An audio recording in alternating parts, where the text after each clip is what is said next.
Good, good, good.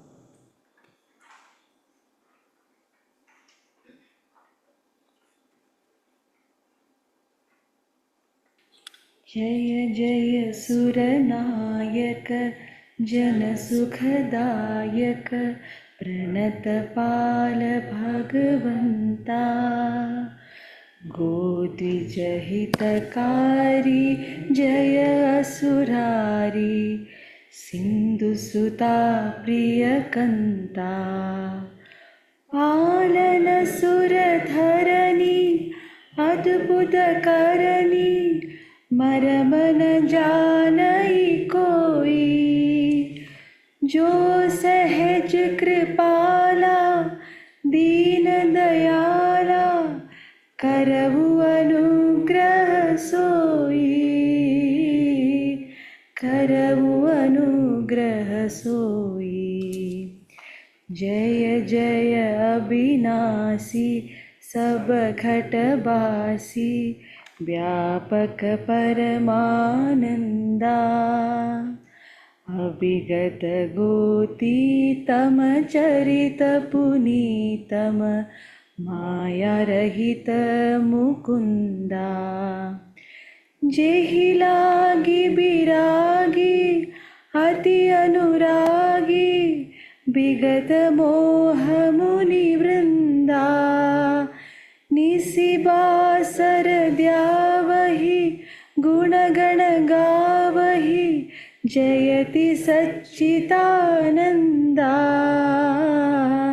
जयति सच्चिदानंदा जेहि सृष्टि उपाई त्रिविध बनाई संग सहाय न दूजा सो करहु अखारी चिंत हमारी जानिय भगति न पूजा जो भव भय भंजन मुनि मन रंजन गंजन बिबति बरूधा मन बच क्रम बानी छाड़ी सयानी सरन सकल सुर जूथा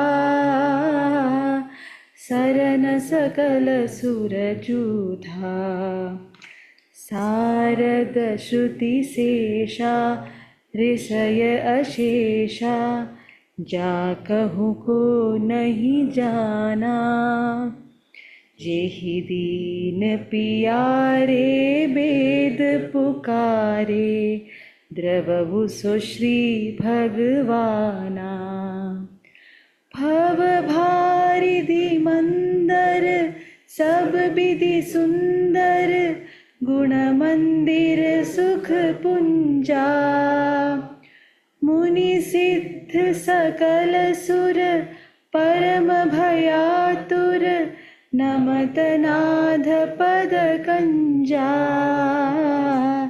नमत नाथ पद कंजा जय जय अविनाशी सब घटवासी व्यापक Paramananda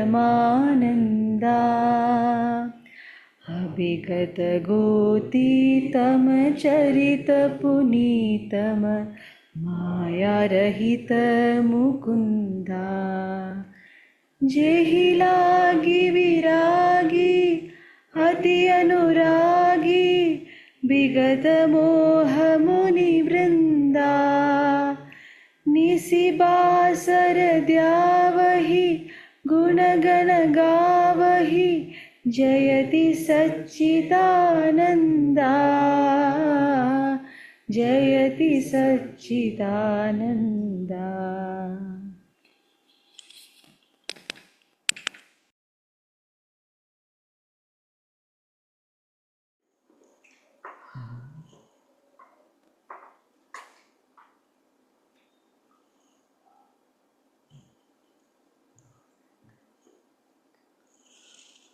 So before we go to the question, shall we just look at the basics? A very straightforward, simple thing that is being shared in Satsang. So, what is this about? Not broadly philosophically, just what is Satsang about? What are we doing? Who can share?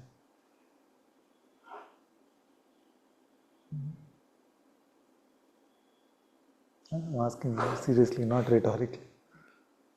Who has the mic? Okay, you start.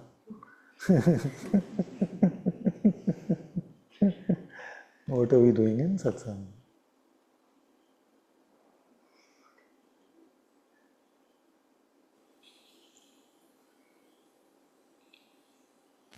Kind of moving the center of our lives from this me to the only one who truly exists. Very good. Moving the focus or the center of our life from this me to the one who truly is. Okay, very good. Pass the mic. What did you say?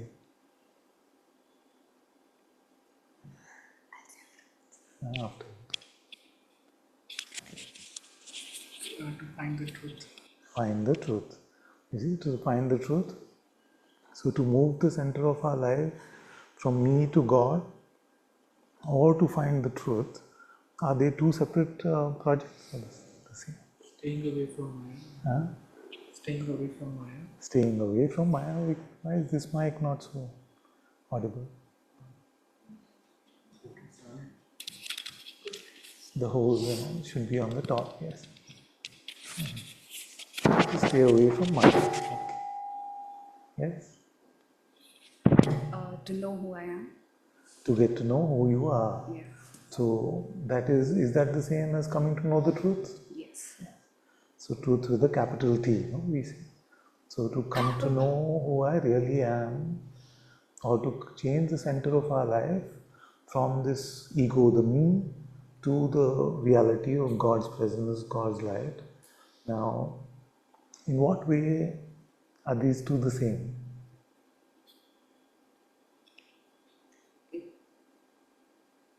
The two projects, we said one is to come to the truth and to come to know who I am, or to say that I will move away from the obsession, the egoic obsession with me, to the resting or remaining in God's presence, in God's life. In what way can you say that both these projects are the same? It is the same because the I, the self, the truth, the God, everything is the same. It's the same. Yeah. So Very good. Okay. Once he's ready, don't worry. What do you feel? Okay, I'll ask you a simpler question.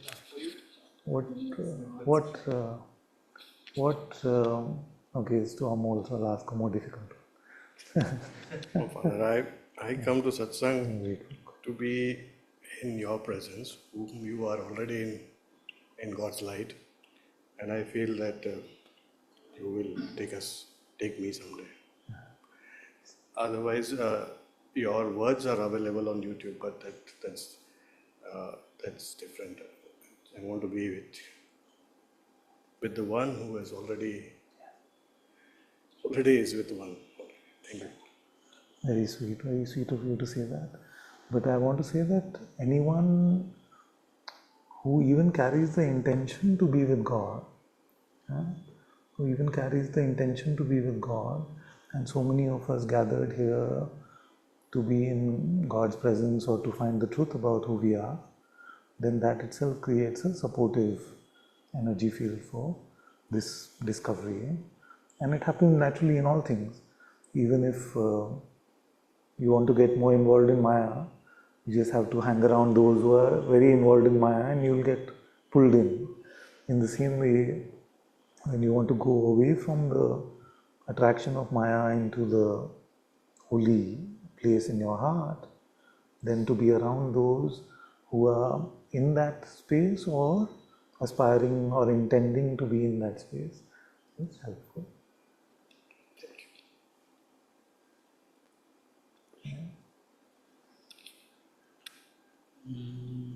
Trying to find what you found. Trying to Find what you found. find what I have found. Okay. So if this is the project, which is that we have to come to God, or we have to come to the truth, and we've seen how it is the same thing. And I've often said that to me it feels like it's a dead life, a zombie life, unless we are at least intending to come to this. So how do we do that? How do we get there? Following you. Yeah, always. Changes many times. You keep different instructions and. So it's not really, that's a very good point, it's not really templatizable, and you can't really say this equals God realization or self-realization. We can't really say that it will move like that. But what are the broad strokes? Or at least, what must we not do? That is pretty much templatizable. Living on my terms. Living on the mind's terms. Giving up on the mind's terms. Living on the mind's terms. Not living. Oh, I have to. Yeah. What not to What do. not to do, yes.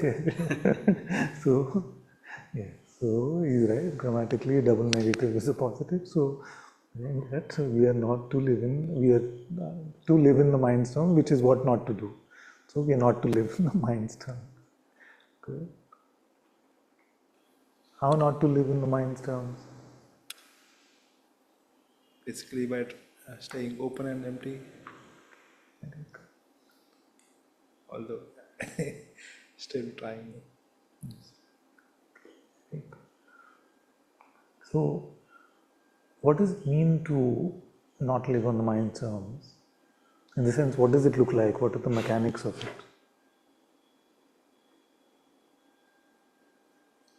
Falling for the tricks of the mind, believing whatever it throws at me. Yes. So, identification is when we believe the narrative that it is offering to us, and we take ourselves to be an object, because only an object can have a narrative, isn't it? So that which is beyond an object cannot have a story. You see, what is the story of the Nirguna? Can't have. But the mind is constantly offering us something, some narrative, some story, and when we buy into that narrative, then we have the power to take ourselves to be an object, a body mind, a me, to be empty of that. You see, the first way is to just remain empty of the mind, to allow its ramblings to go on. We let it come and we let it go. What else? Not to do. You'll have one simple answer. What should we not do to find God? What is one thing we should not do? It can be very simple. What do you feel? Like that day I was saying that we must not be selfish, we must not be proud, we must not do me and you, we must not, all of these things. You feel that if we live like that, if we were to live in a way which is selfish, which is proud, arrogant, then we can't come to God, isn't it? Yes. You wanted to add something to that? Did you want to add something to that? No. Okay.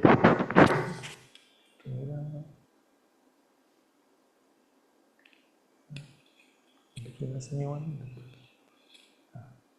So what not to do to come to God?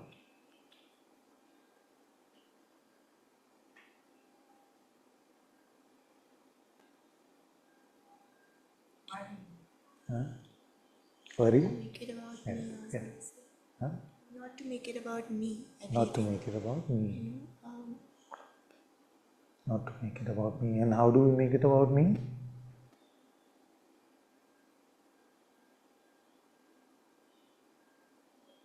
constantly buying into narratives. Constantly buying into the narratives. Very good. So, We don't make it about me. How does that lead to truths? How does that lead to God? Because I feel like only then are we available, like you said, to be empty and waiting. Otherwise, can't even invite God. Yeah. Very good. Okay, Shyam. Yeah. So, where do we have to look to find this truth or God? Within? Within. You see? Now, the thing with within is that within we can see from X-ray machine, from MRI, you can see within. You can go to a doctor and check it out. But this looking within in satsang is very different from that. So, how is it different?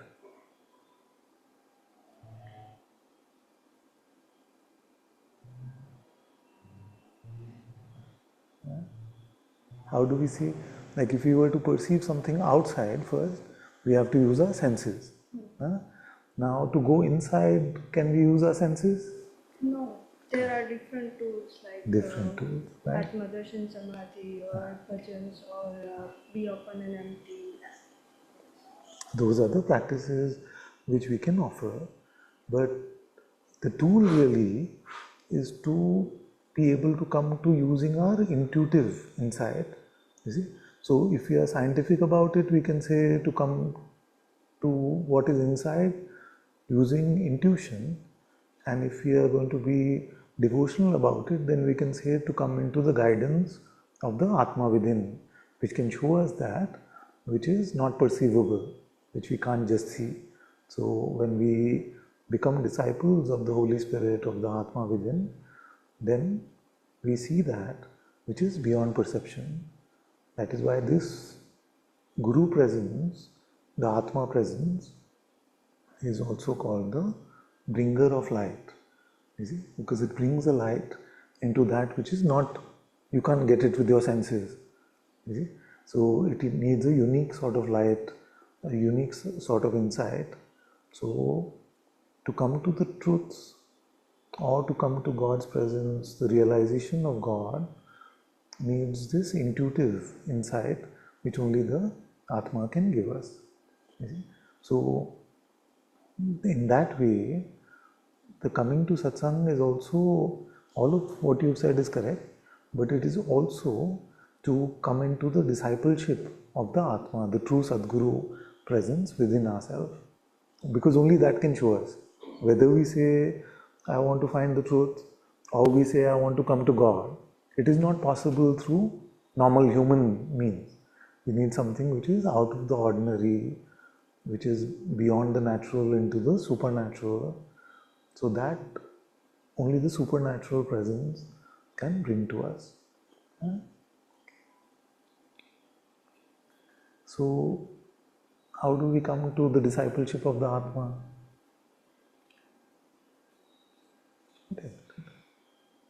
First thing is to come in contact with the presence, and then to stay more with it to realize that it is actually his presence and not my presence. Yeah.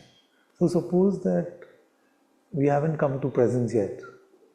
So for those who are starting off and haven't come to the presence, then what should they do? And endeavor to be empty all the time, Endeavor to be empty of the me, isn't it? or Empty praying, of, or praying. Yeah. Very good. Very good. Okay. Sonali wants mic? No? No. It's good, Father. So, between remaining open and empty, doing the inquiry, asking questions which only our intuition can answer, like, am I aware now? Can I stop being? What is love? all of these questions only intuitively we can understand. Between this and praying, it seems very different as processes. You see? One is you're asking and trying to be empty. Second, you're trying to be full of devotion and love and praying to God, using whatever tools we may have at our disposal, the body, the mind, the intellect, and then come to a point where our intuition itself, our Sadguru presence itself, we notice its prayer, we start to join the Atma within actually in its prayer when it no longer becomes something that we are doing, but we are participating in.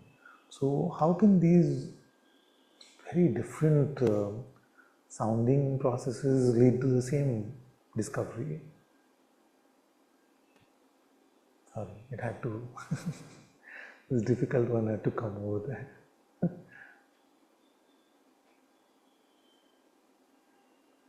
It sounds very different, isn't it? Yeah? One is a. The question is also kind of a prayer. The question is kind of a prayer. It leads to the same outcome as the prayer. So whether you do neti neti, I'm not this, I'm not this, I'm not this, I'm not this, or we ask, who am I? Who witnesses this? Who is aware of this? Am I aware now? Can I stop being? All of these questions and inquiries, contemplations, how can they lead to the same point,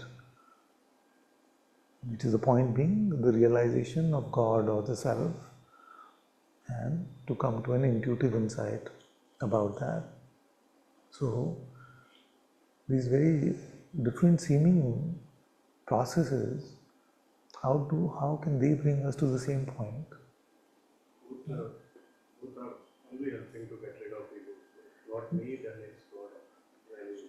Both are helping to get rid of the ego, and if the ego isn't there, then at least the space is available for the insight about God, the revelation of God. Very good. Anything to add to that? Yes, I think that like slowly the roots of that me, the person, just gets weaker. Yeah. With any practice, really, I mean, just staying with it. Then I think then there no longer is a desire to do it. It becomes impossible to bear almost the feeling when one goes into the body mind. Yeah. There's such a deep fatigue from it. And then,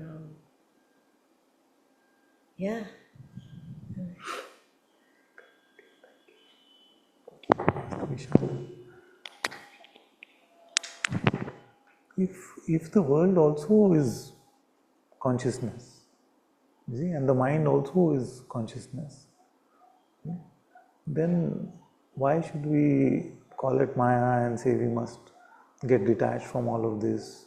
Isn't that also God? No? You want to?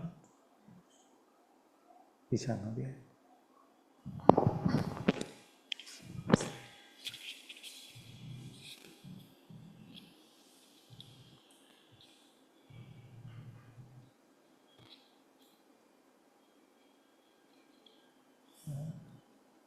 Yes, whatever you feel.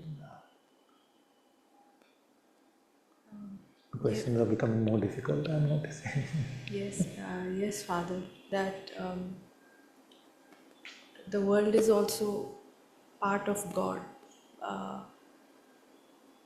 Maya is also part of God's game, but it's meant to wake me up from this. So even though it's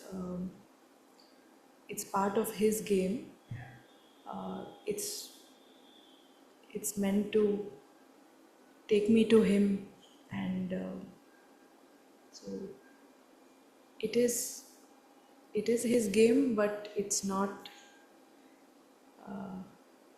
It's not in service to me. It's not in service to the highest in me. Yeah. So,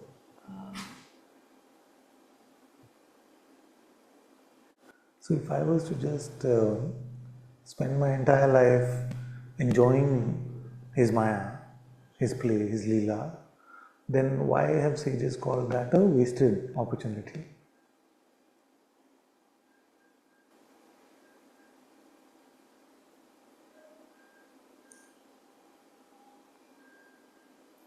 because the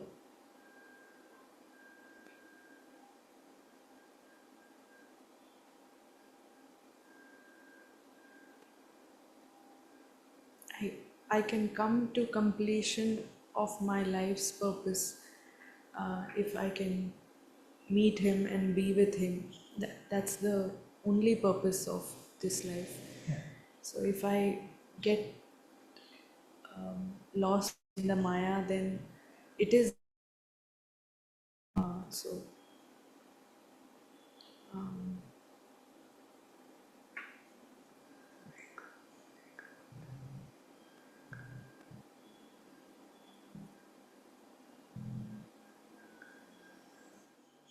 Thank you, thank you.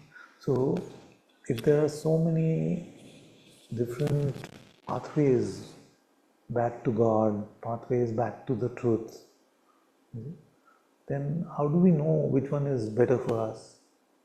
The Jnana Marg, the Bhakti Marg, the Hatha Yoga path, there are so many, Raja Yoga, Sufi, Sikhism, there are so many pathways. How is one to do this?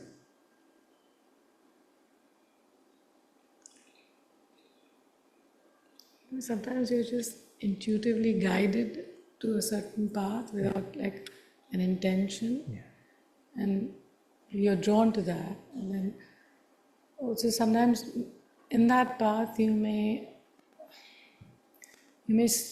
start discovering something which you didn't even know existed. I mean, in just going in that way. I'm just saying, like, it's just doing the inquiry way, and then suddenly you realize that when you don't use your mind at all, then that way of just pure presence, where you truly don't have to do anything at all, and just being in that presence is enough for finding what you set out to. Because I feel initially you don't even know what you really set out to find. I mean, you know, you hear truth, but you don't know what that truth may be. You're like, from your head, you don't know it. You don't know what God may be from your head. And it's very beautiful to discover that you can't know it from your head, and that you will be guided if that urge came to you. That also, which I don't know where it comes from, but when it comes, then God also brings you to that way. Is how I see it. If you have the intention, then God always provides the path forward, the next step forward. Yeah. We may not always know, in fact, we may never know what the end goal is, what the final path is, but as long as our intention is to step away from a material, worldly, merely a material and worldly existence into finding the truth, then he never leaves anyone without the next step. And I find the most beautiful thing is that if somehow we could resist less, you would just be so guided. Yes. You know, somehow if we could just manage not to resist. Yeah. So resist and ego is same thing. Yeah. I mean, you know, like sometimes. So in the sense that the whole game is about resisting less. Whole thing, the whole path is about resisting less, because it is like saying to be ego less. or less ego. So there is really no difference between ego and resistance. That's why open and empty is a simple instruction, because it's resistance-less and therefore it's ego-less. Okay, let's go to Prahash. They felt they escaped.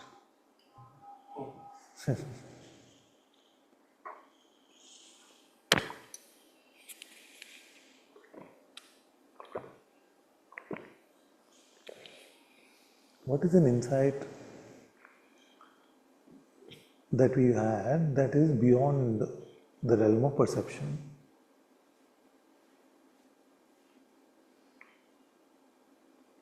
Or just concept? These are the traditional tools that we spoke of. Is giving us all the Maya, is giving us all of this ephemeral play. So what is that we can all testify to in some way or the other, which is beyond just perception and beyond just a concept?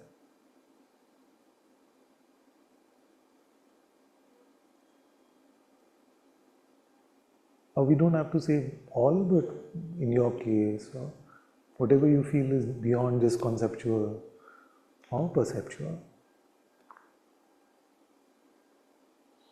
I have a sense of that, but I don't think I have a proper answer for that. I just have a sense that there's something beyond the physical, and that's my reason to be here, but it's just a smell so far. Okay. So let's look at more simpler things maybe to start with. On what conceptual or perceptual basis do we enjoy music?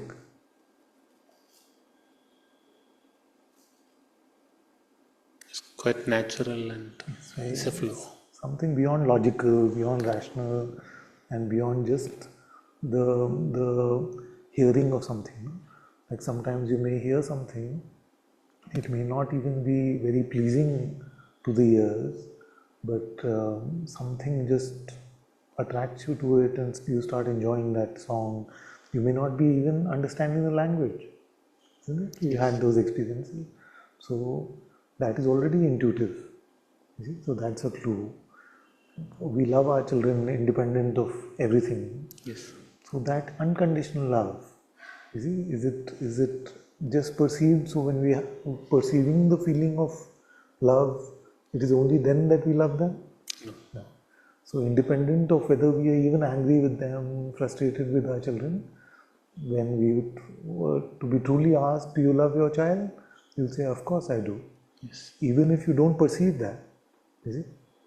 So that knowledge is from where? It is from a place where I cannot put a finger on. Exactly. We can't put a finger because finger is perception. And this is beyond perception. So even music, truth, kindness, compassion, we are in a way so touched by kindness. I was telling a child that sometimes I watch, when I'm tired, I watch this show called What Would You Do? And almost every episode makes me cry. But it's not rational to cry for watching an episode of something, but something touches you more than the perception of it. When we watch shows like Ramayana and The Chosen, it's beyond meeting those actors and beyond just the content of our feeling at that moment. Something touches us more deeply within. So this intuitive insight is present in everybody's life. Yes. So we can use these as the clues to remain, to go deeper within. You see? Now in the same way, when a question is asked, like all of you know the Zen question, so how does the goose escape the vase? You cannot solve it here, you see? And yet the teacher keeps telling you, but there is a solution. There is a solution. So they're getting you to go beyond the intellect. In the same way, a question like, who am I? Am I aware now? Can I stop being? These questions we cannot answer perceptually. Okay? So for many years I kept asking, who is that which is aware of the perception of this hand, isn't it? Now, with what instrument do we answer this question? It's directly answered. Huh? The answer comes naturally. Naturally. Now, naturally, maybe a term I have some issue with, because nature, many times we get caught in this notion of what is natural and what is not natural, you see. But all of nature is also Maya, like nature, this nature. What you are talking about is even more organic, even more organic than the functioning of nature, therefore making it natural. Isn't it? Worth exploring. I can say intuitively, yes. It's intuitive. So, who is aware of the perception of the hand? Who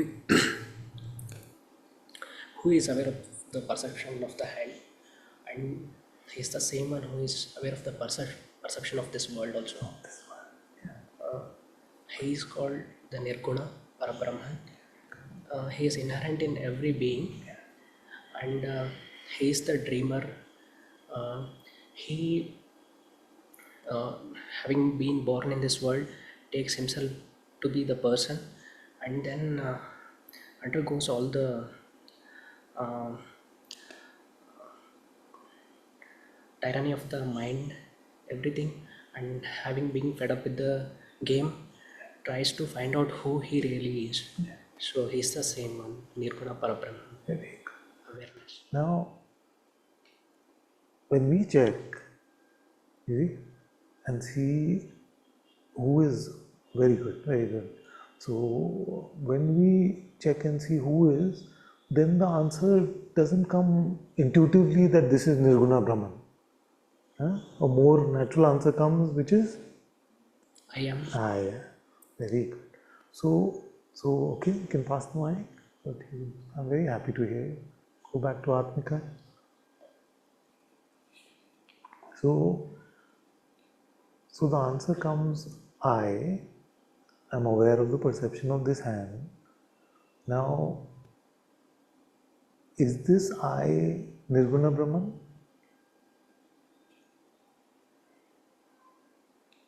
Yeah, in a way, because it doesn't have any quality, but it is still slightly perceivable, experienceable, not in the way of the world, but it is still, it's on the edge. Very good. So let's break it down. The process of perception is happening in whose light? This light. Happening in the light of the Ātma or the being, the presence of being or being. It doesn't matter what term we use. And that presence, that Ātma, we cannot say is fully Nirguna and we cannot say it is fully Saguna. Now the aware of the perception, therefore aware of that which is also perceiving, who's aware of the perception of the hand, that awareness, what can we say about that? Is Nirguna. Is Nirguna. You see, and yet we can say it is I, no? Yeah. Is it a stretch? Do we have to work hard to say it is I that is aware? We don't have to. You see, it is very clear that it is I. Now, this I, this I, you see, then does another I take birth after this I? Then how is this that we get into all of this ego and pride and all of these things? Just the power of the attention goes on various things, and so this I is Nirguna. Then what happens? So that is like, if it was just Nirguna, then it's like deep sleep state. There is no attribute to anything at all. there's this beingness which has, which wakes up. Yes. So is that a second? There was I, and now is there a second which wakes up, which is being? Just like the amming. The amming. It's just like the being within the... Just the waking up. Yeah. It's not the... It's just the dynamic aspect in a sense. So it's very important, this point, many get confused about it, which is that it is I itself which I am. You see, the I itself does not give birth to a you. Remains the I, but now is am. I am. You see? So and yet in the process of the am, being present, being presence itself, being itself, in that process of that coming alive, so to speak, does anything happen to the original I? Is it touched in any way? No. It feels like the am kind of merges. It emerges and merges back into the I. Very good. So emerges out and dissolves back into the same I. This I amness. Now let's go to Tejas. So I playing as I amness, as beingness, still no trouble. Where does the trouble start? When the I am takes itself to be a person. Yeah. Takes itself to be a person. Also, the same thing is to takes itself to be something. I am something, I am anything. So, why does that cause trouble? In a way, any quality that it attaches is a limitation. Yeah. So, limitation is why is it trouble? It becomes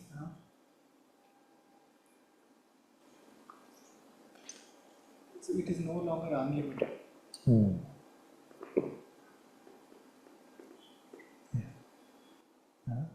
So what also happens is that when I am takes itself to be limited, like you said, then it also presumes that there are other. Okay? So then there becomes a me and another. Then that becomes duality. There are two. Actually, where there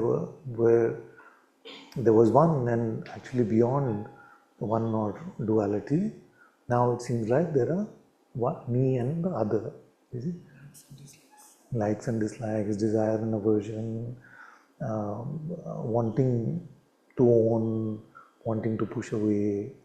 Then there's also an idea of individualized doership, an individualized sort of agency and individualized volition, which seems to make an independent existence from the rest of consciousness seem like it is true. So this duality, because of the lie of me and the other, is inherent with suffering. So that causes all the trouble. And that suffering itself is what Ishana was saying, that in Maya we cannot escape it.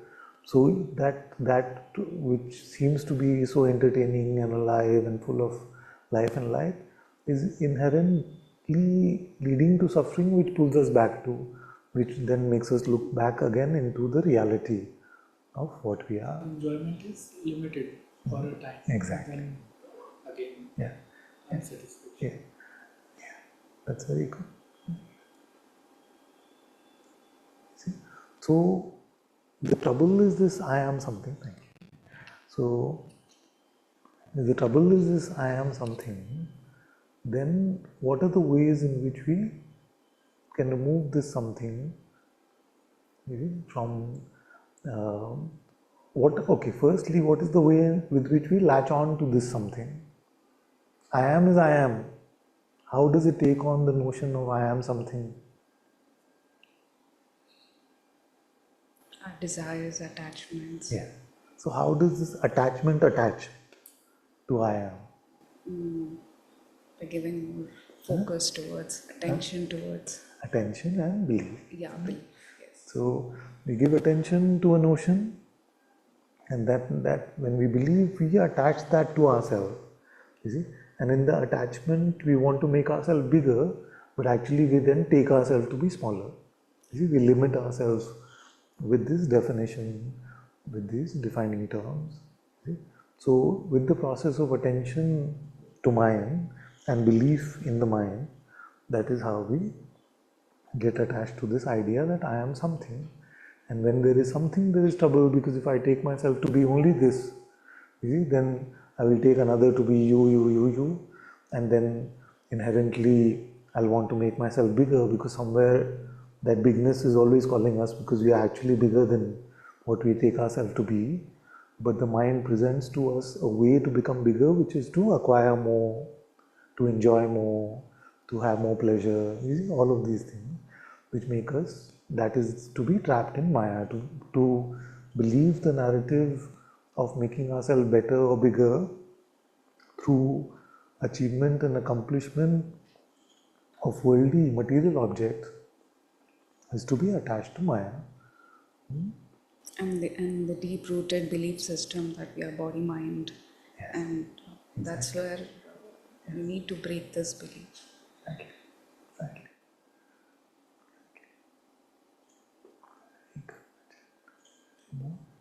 Exactly.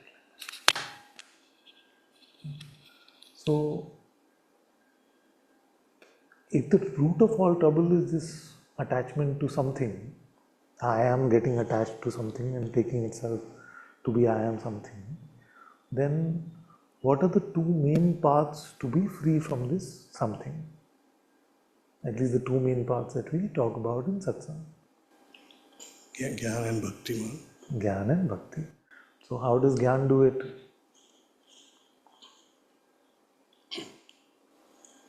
Father, in both the cases, as you asked earlier, the same question, the ego is lost. In Jnana, you realize that you are the one. You are not the ego and you are the one. And in Bhakti, you surrender the ego and become the one.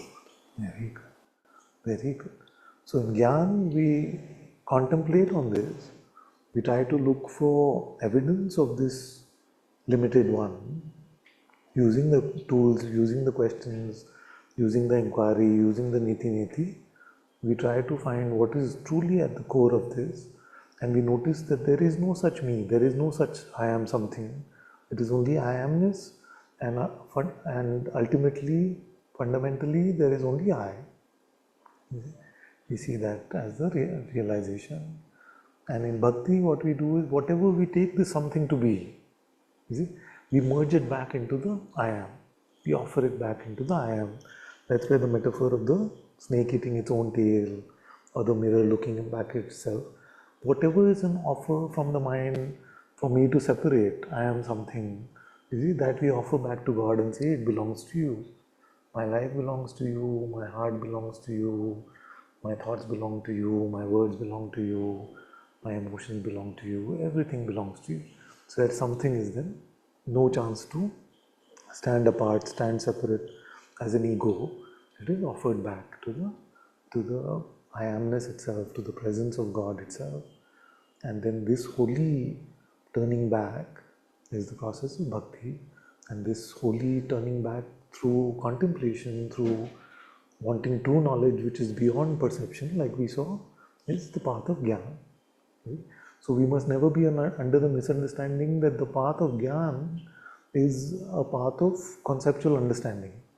Like jnana sounds like we're just learning a lot of things. You see, we're learning a lot of big terms like awareness and consciousness and beingness and doership and duality, all of these things.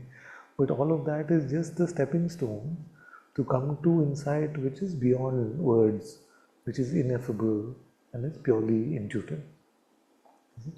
So you're seeing how both the paths are actually meant for the same thing, which is the dissolution of the separate identity, the separate me. So you talked about how Jnana and Bhakti work. So one more thing. So I feel like Jnana is like you realize you are a capital I, and Bhakti is you realize that you are not a small I. And in both ways you are just reaching to capital. And Bhakti also you could look at and say that I am the smallest, least significant I, that most unimportant something. There's no point attaching to that something at all, because the mind's version is to offer that something as if it is something valuable. If it's I am something, if the mind says you are something and it doesn't seem valuable to you, even to trouble yourself, you see, it's just insignificant. You see? So that's a very important point actually. So we take up the offer of somethingness when it has some juice for us.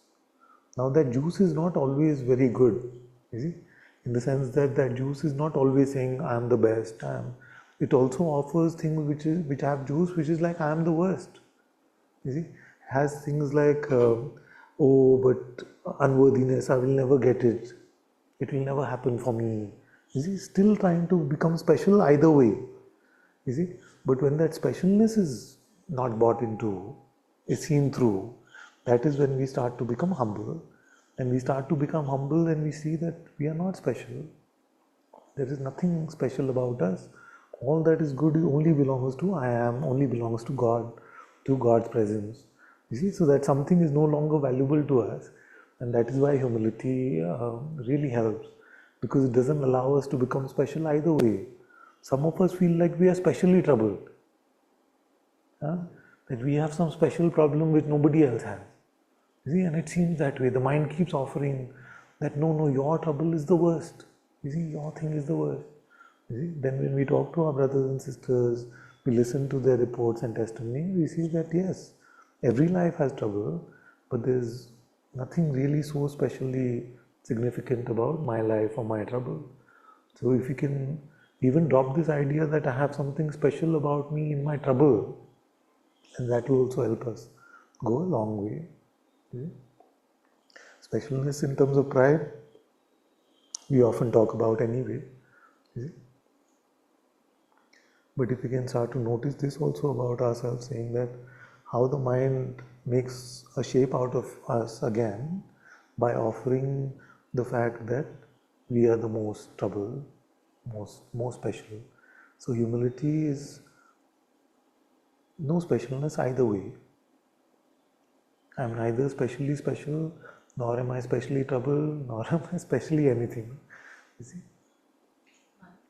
So, yeah. Who's asking the question? Today I am asking. Okay, ask. Even the victim especially the identity victim identity, that's exactly what I'm special saying. position. Of course. All identity is built around specialness. You see? Otherwise, what's the identity? Okay, so let's go. Are you all finding this helpful? And maybe we can come to all of you also. And just, I feel like in hearing from everyone, you get a break from hearing this monotonous voice, and also that you get a sense, because it feels like your brothers and sisters are, sharing just openly with you, and it seems like you're participating in that process. Let's see if it can happen seamlessly online. Also, we can do it. Maybe we unmute everyone and see. We'll try in a minute. We just. I feel like we are coming to some deep insights like this. So let's continue this process for a while, and then we'll come online. So, okay. So let's delve down deeper into inquiry. We can answer. She will be able to answer easily. How does prayer help in the removal of this somethingness?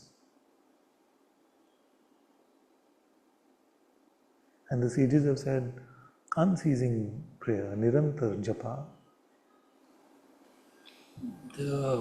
If you go on praying, then you won't have time to buy the idea of a separate self.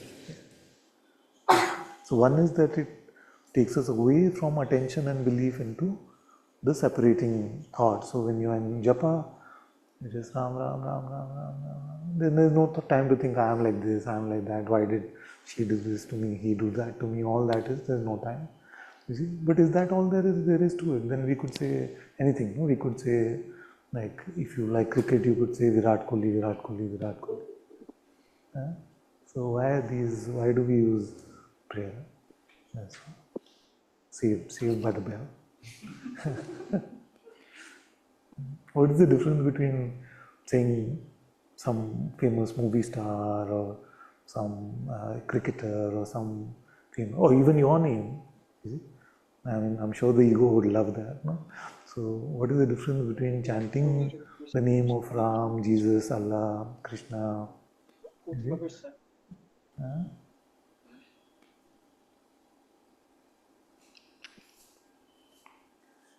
What is the difference between that and praying to God through the path that the sages have told us for so long? What do you feel? It's the faith that we have in the God, like the forms, various forms of the gods. Their avatars, we can say, like Ram, Krishna, Jesus, Allah. So the faith what we have in them, or the path they shown to us, maybe praying to them will at least help us reach inch of their. Very good. Very good. So faith, you can give it away. So I'm coming to you. Don't do it. I'll ask her simple. Don't do it. He is not giving you the mic. Don't trouble my wife. Give her. So he said that we need to have some faith. What is faith? We need to have some astha, some bhakti, some devotion, all of this. Now, what is this astha? What is this faith?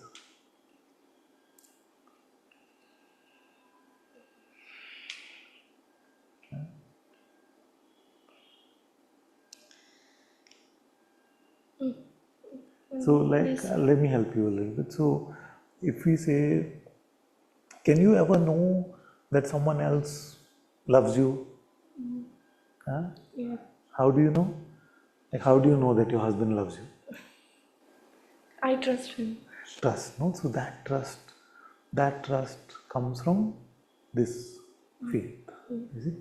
So we need this faith because what is being asked of us, because it is intuitive and not visible, perceptual, because it is intuitive, that is why, and it's not just conceptual, so we need faith to go beyond our rationality. So God is not rational, because people say, but where is he? If there is a God, why can't I find him? I should be able to see him, He's everywhere. Everywhere. But I don't see him everywhere. Everywhere I see this like space, you see. So how do I come to the discovery that he is everywhere? You see? For that we need to have the faith first. You see? Once we have faith, then the path comes. You see? If we have only skepticism, if we say, nay, it's not, you see, we are only rational, then we can't meet that which is beyond the rational, beyond the intellect. So that is why even if you hear the Zen masters, they say, what is the sound of one hand clapping? So like that they'll give you a question, and if you say no, there's no sound, then they'll say no, you must find it, it is there. So that also needs faith to follow a Zen instruction like that. You see? So in the same way, when someone says that God is inside you, within you, not within your body but within yourself, so initially we need to have some faith, because nobody, I mean very few, very rare ones will immediately say, yes, I have found this God within me. First we need to have that trust, like you said, that you have to trust that your husband cares for you. In the same way, you have to trust the master's words, the scriptures, and you have to say yes, because they have said, therefore I will trust them and I will look for God within myself. This needs faith, because it's not logical.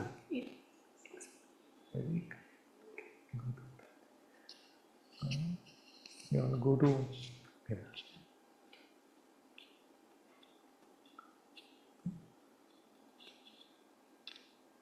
What to do if one doesn't have faith? Because not everyone has faith all the time. We have ups and downs, you see. And faith seems to be a gift of the Ātma itself. We can't create faith. But what should be our attempt? When we find ourselves losing faith, we want to run sometimes. We find ourselves losing faith because we want to run and we want to just indulge in Maya, like the character in the Matrix who said, yes, maybe it's true. All of this is a computer program. I'm just in this, this programming. So thank you. That's good. So, but I'm enjoying it. I'm enjoying my food here. I'm enjoying everything. Why should I look for that which is the truth? You see, so all of us can have time like this where you just feel like, am I cut out for this? Can I really do this? I want to run. So what should one do in those times? A few things, Father, that if you have a guru, then if you have a guru, trust him. Trust him. You know, that's the easiest, I feel. So that otherwise to trace back whatever has gotten us to God in the past. So if prayer or whatever works for us, then we can do that. Or so many things, whatever has worked for us in the past, bhajans, prayer. And I feel like what we should do is not give up,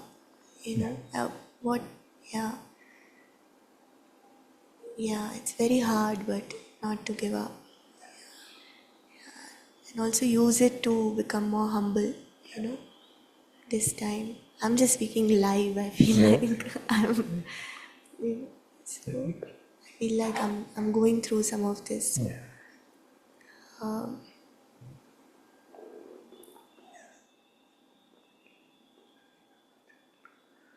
So what, Sangeeta? At least we'll hear her in Satsang. If she doesn't decline to answer my question. But what makes this hard?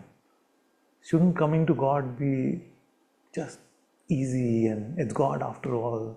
You should just make it a bed of roses and, a path lit with light and love every moment. But everyone who tries to break the bonds of Maya and to come to God says that there are times which seem so difficult that we want to run. You see? So, what do you feel? What makes it tough?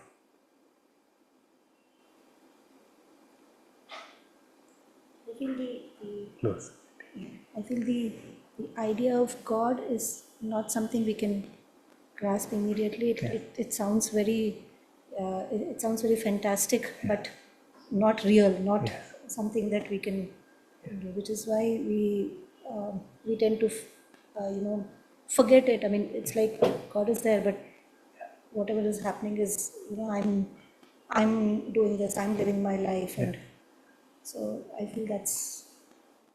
So it seems like a fantastical notion, you see, whereas the world's appearance seems to be reality, isn't it? And then to switch that around, because the sages have told us to live as if the world is real is to live in darkness, and from this darkness we have to come into the light. Asatoma, sadgamaya, all that stuff is for that. So this, you're absolutely right, that the seeming reality of the world appearance, you see, makes it difficult to detach, to not get grasping, and to let go.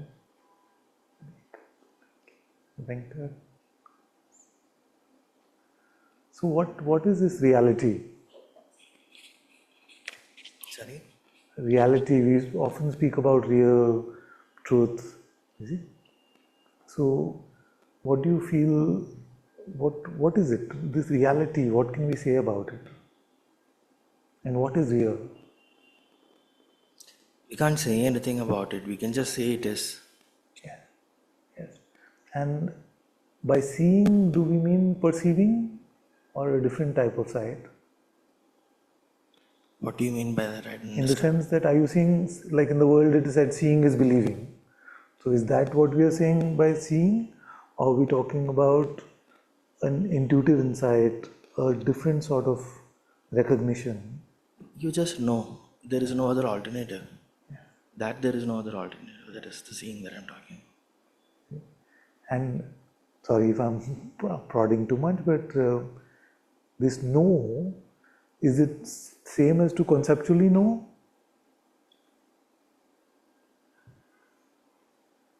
You conceptually also know, but you just know that there is no other alternative. This is the end.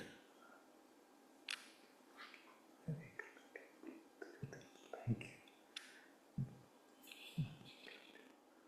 So, what is the nature of the jnana, the knowledge? Perfect question for Jyotima. So, the nature of true knowledge versus what we usually take to be knowledge.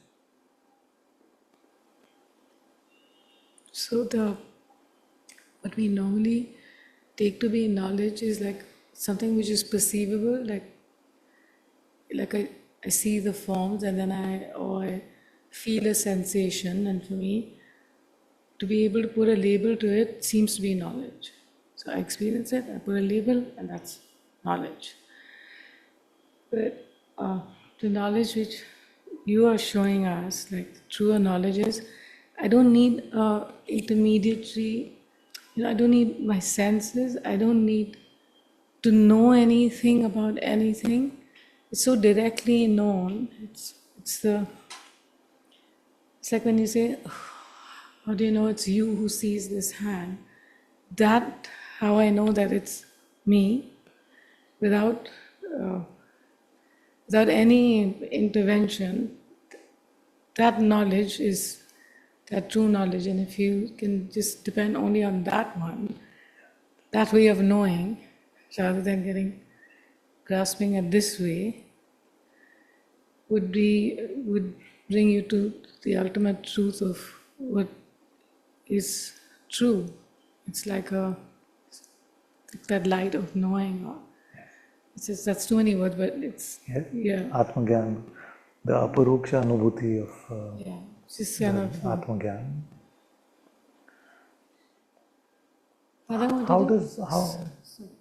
Maybe give to Shani. Can I ask one thing? No, because when we today were is my saying, day, holiday, I'm asking.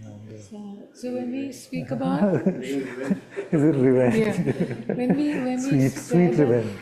How when that I am arises, when that I am comes, it doesn't just come as I am, not the whole universe. You start perceiving a whole universe, and it's because of this perception of these senses which are so, because I perceive this body, so I have the potential to say I am that body, right, Father? Because in my deep sleep I don't perceive anything. I don't have a. We say I am good. Well, that's a different genre of I mean, that's the name of that narrative. So it's not just perception, but also concept. Yeah. You can relate to notions about yourself without. Actually, many times it's good to explore the notions that we carry about ourselves, especially the specialness. You see? We may not even have perceptual evidence of that. Like I was taking this statistic that 95% of drivers believe that they are better than at least 50% of the others. So they have no perceptual evidence of that. You see? And everyone feels like they're very kind, they're very helpful, they're very sweet, they're always available for helping, all of these things. But when we look for actual evidence of that, you see, and on the flip side, we feel like everyone else is worse than us, but when we actually start looking, that's why Kabirji said, "Bura jo dekhan main chala." So we find that actually when we look, we find that most people around us may be actually exhibiting more love, more kindness, more. So it's not, it's the conceptual belief system that we have which is more troublesome, and it's often built up without any phenomenal evidence. And that's scary to hear, of course. Yeah, because sometimes you, like, if I see the body, I can perceive, I can see it's a sensation. Like you said, goodness is more of a mental condition, decision making, and something other than just purely looking at something. And that's much harder to be rid of, Very good. Okay, Ishan.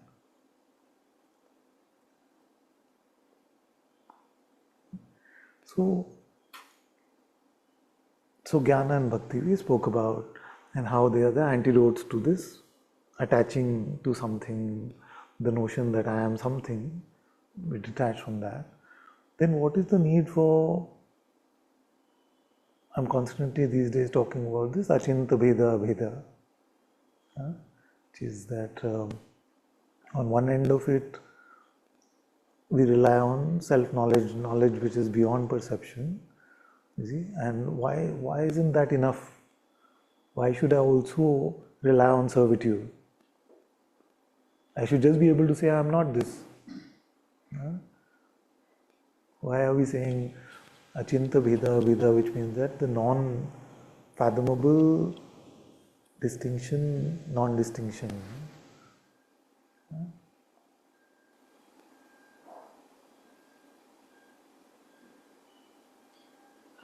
Father, this before the whole Kierkegaard thing, I knew that I am, but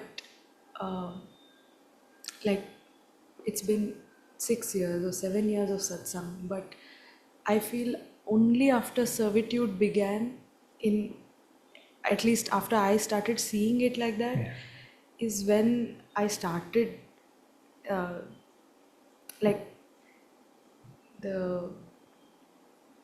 I saw how much there is to it. Because before that, I knew I am the awareness, and it was an experience, but it was more in the Ravan mode. Like I was functioning on Ravan mode, even though I knew that I am this. But what do you mean by I was in Ravan mode? Because it was taken to pride. That knowing that was so pure was taken by my head, and I had made it taken personally. Was taken personally, and I was also saying things like, but I am the awareness, and I am this and I am that. But it was so dry and dead.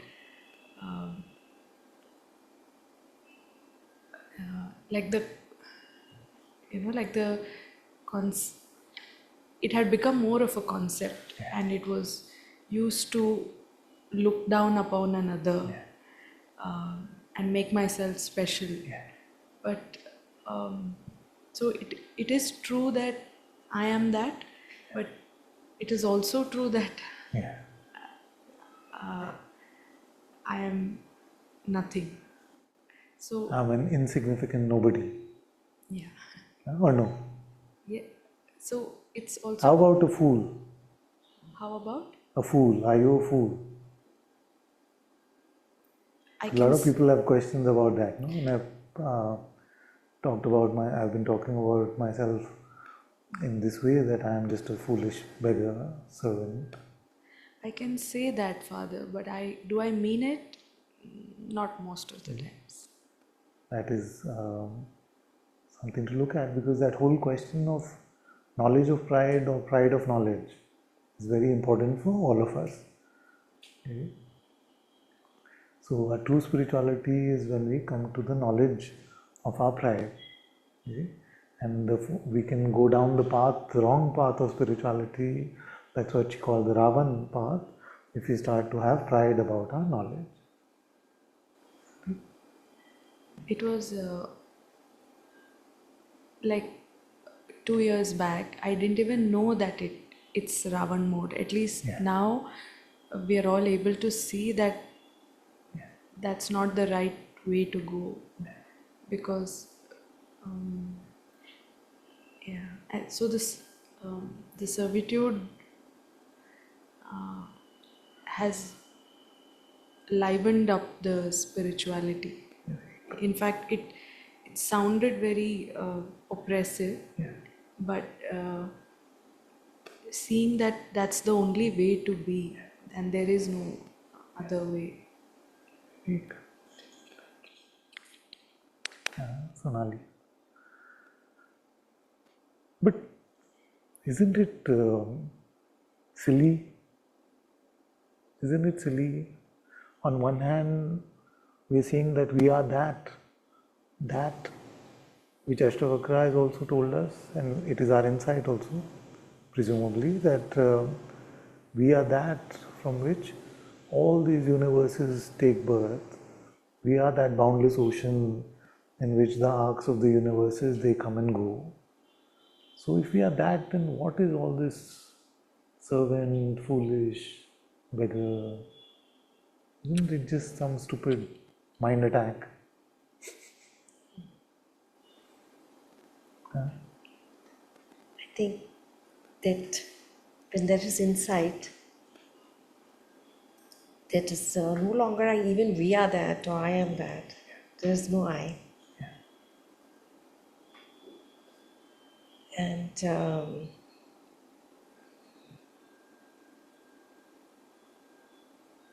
yeah.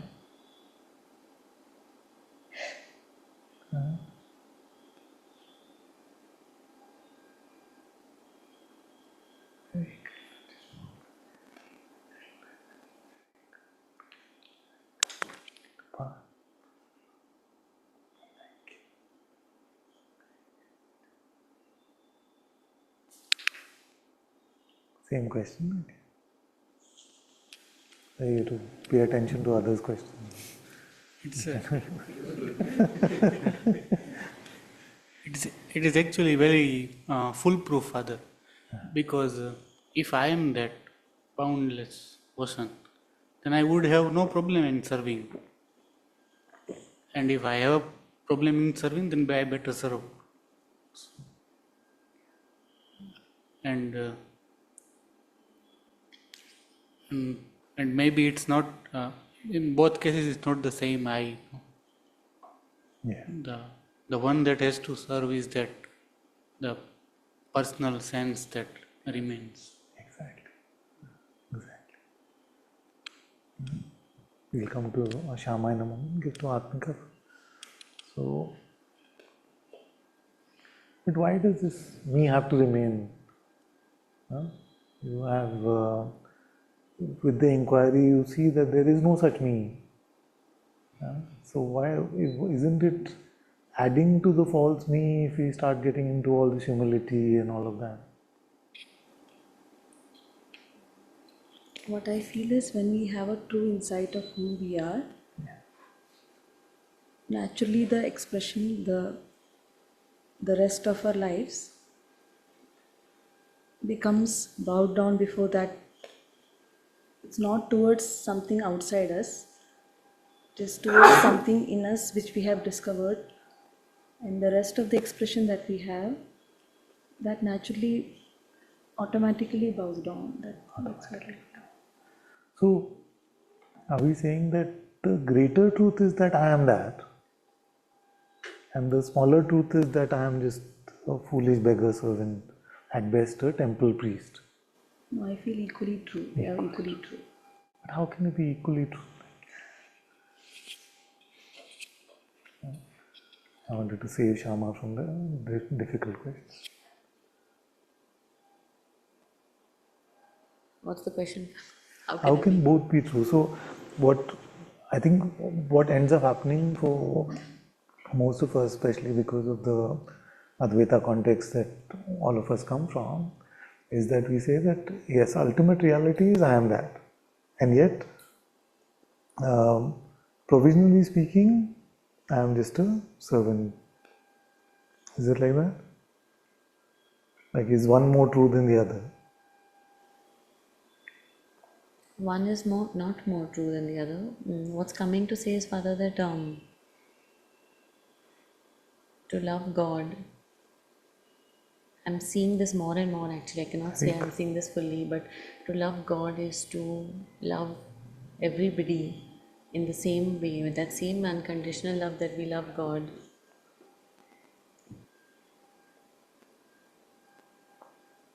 That will also represent in the way we love our brothers and sisters. And I cannot say that it's fully true over here, but I'm slowly seeing it. And if that is so, then servitude or serving God or serving a brother and sister, what is the difference? It's So, all very, very good, very good. So let's look at this more. So is it this achinta bheda abheda, which means unfathomable distinction, non-distinction. Is it? Now, is the non-distinction part greater than the distinction part, or higher than the distinction part? So therefore, then the path of servitude or bhakti then ultimately leads to no, Father, it doesn't feel like the oneness. There's so much sweetness in the bhakti. That sweetness only But the is... sweetness could be Maya.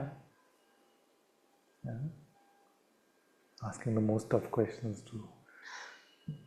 Have you been here the longest among everyone? Jyotika is not here. How do you know this sweetness is not Maya? You know, Father. You know. You know. Same as Venkat's. You know in the sense that you know in your heart, you know intuitively. It's how to say, just know. So isn't one path just a stepping stone to the final jnana? No, Father. Why not? Why not?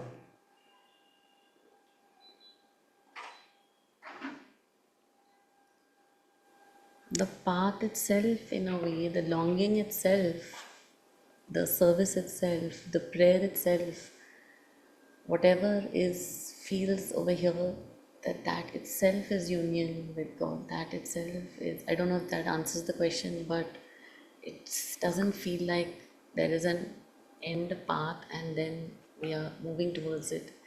This whole, even like I was sharing some time back with you, that in repentance also there feels like a communion with God, and in that moment it all merges into this. Yes. So, aren't there sages who completely came to the end of the me? Like there was no remnant left? I don't know, Father, but moment. My questions are over now, Father. 3-4 questions you've asked me.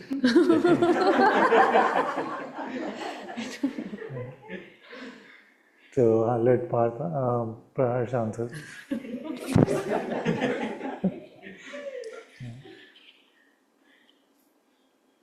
No. There must be some sages who said, I refuse to bow down to God because He is one with me. Sage, yes. Father, you are asking me questions about sages. Last few questions already sounds like out of syllabus to me. Very tough. Tough, yeah. They seem a bit tough. I just want to make this point that when we go to Ramana Ashram, and he's an embodiment of very strong Shuddha Advaita, like his main pointing was, in fact,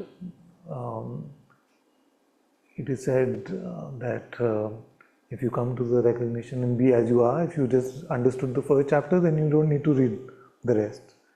But when you come to Ramana Ashram, after you go through all the library and bookshop and all of that stuff, then you're going to have darshan of Samadhi. What is there first?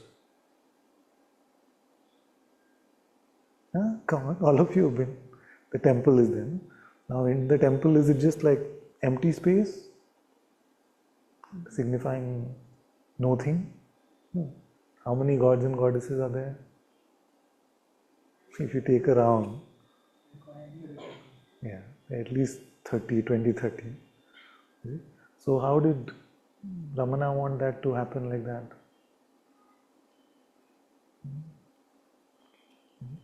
So that is why the point I'm trying to make, don't worry, you're not on the point I'm trying to make is that for a devotee, Jnana is a great gift. For a Jnani, the Bhakti is the great gift.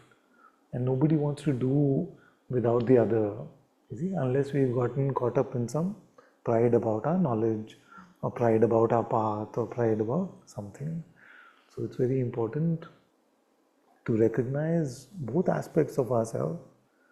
One is that I am that, and second is that this, in spite of the highest insight, in spite of awakening experiences and even so-called enlightenment, all are left with at least the tanmatra, the limited identity of the ego which still remains.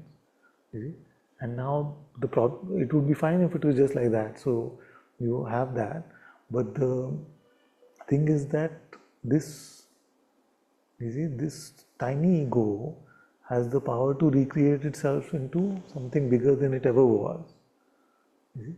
So even for a Jnani, even for one who has come to very high insights about themselves, the only safe space for this me is in servitude, in bhakti, in love of God.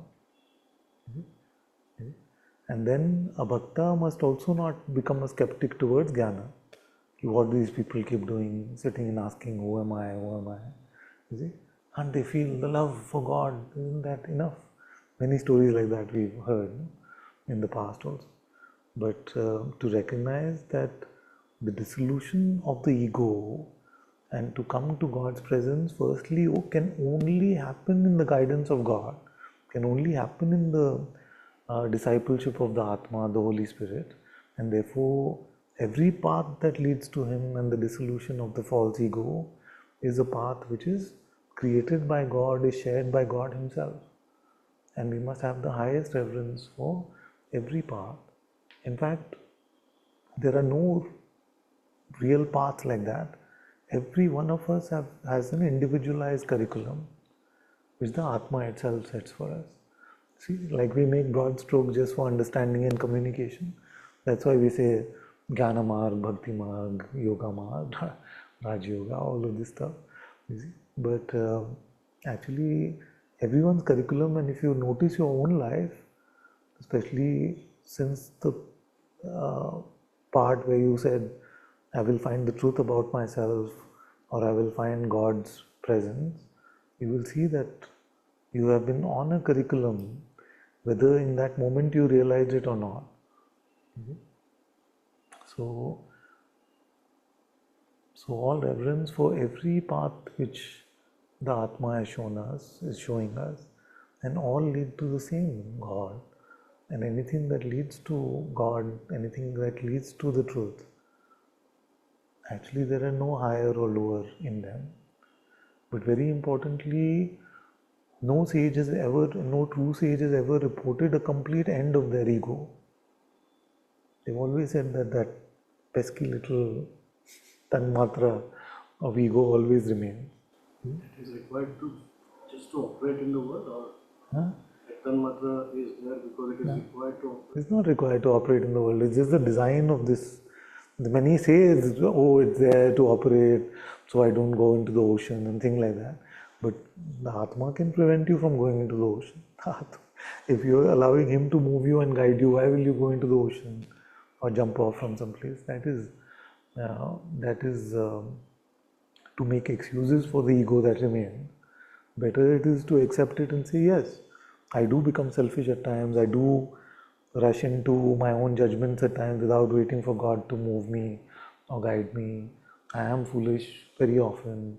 It's better to accept these things than to hide it under some spiritual pretext and say, you see, otherwise there will be no fuel and fire for our humility, for our servitude to God.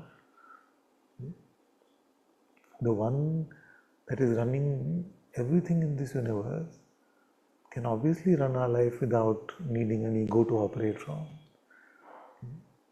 But it is because this seems to be the design of the human condition, that it fully doesn't go, and because it fully doesn't go and we become complacent about it, that one can become into spiritual pride, which is the worst sort of pride.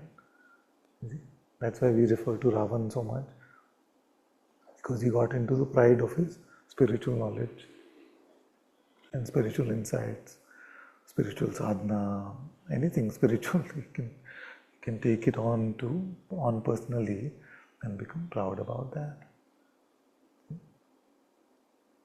That's why humility is very important. And if we really just check on ourselves, we'll see that we are full of reasons to be humble. It's only when we are living in the mind that we feel it.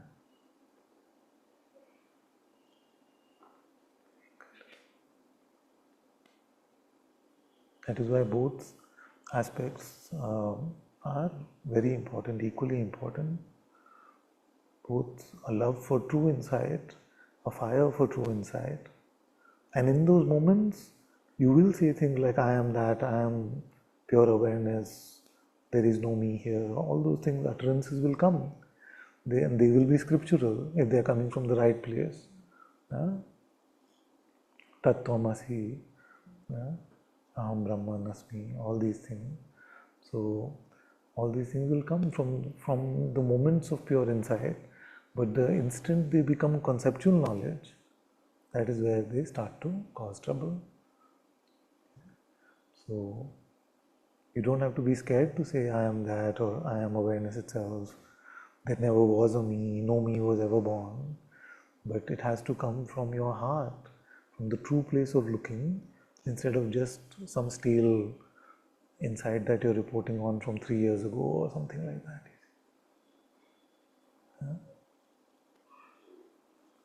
You have a question or an answer? Something comes to this. So, Achinta, it's Achinta. Can't fathom whether it's question or answer. No, say. Looks like every saint, while speaking to another saint, says like, you have already crossed, help me, something like that. So whenever they refer to themselves, they always say like, I am the worst, and it's like, looks like a common denominator across. Ram says to Shiva same thing, Shiva says to Ram same thing. Is it hypocrisy? Because the mind can say that's very hypocritical. To the extent that it sounds like.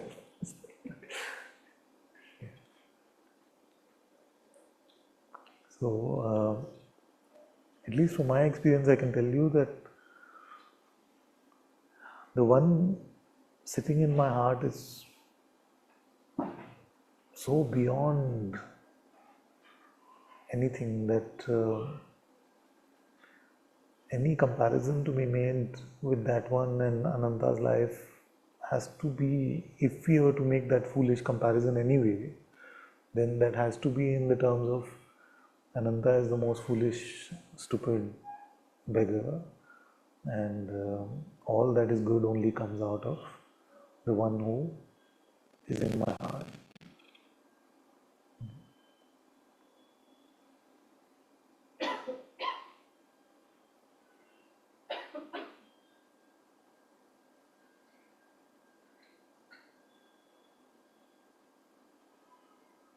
We must be careful of that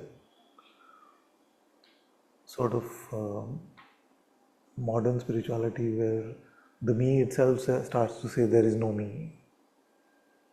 The me itself takes on the position of no me. The doer itself takes on the position of non-doer. So when it's very convenient, we say, I am not the doer. So who is the you which is not the doer? doesn't exist, no? Then why you call yourself that? So we must not get into any of these mental traps, see, which are all over the place in spirituality, especially in Advaita. You have to be really careful.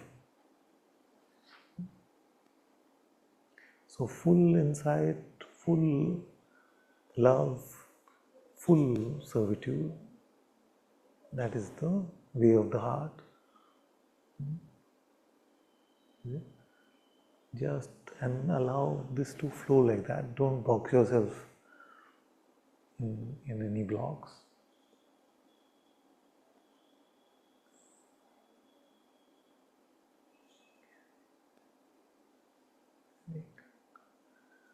Yeah, are you at it? I feel I'm done with my question. Anyone wants to ask each other something? I should have done that. Huh?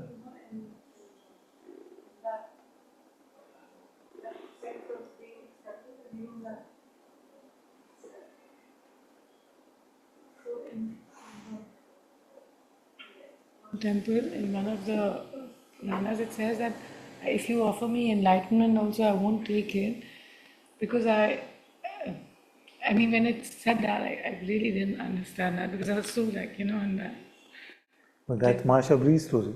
no, yeah, but now, I mean, it's like you see what they mean, because you want to adore God. I mean, you want to experience that love of His presence, which it just makes you so speechless. But I don't know, but now you can kind of taste what they must have meant when He said, I don't want this enlightenment, I want to see you, I want to be one with you in that way.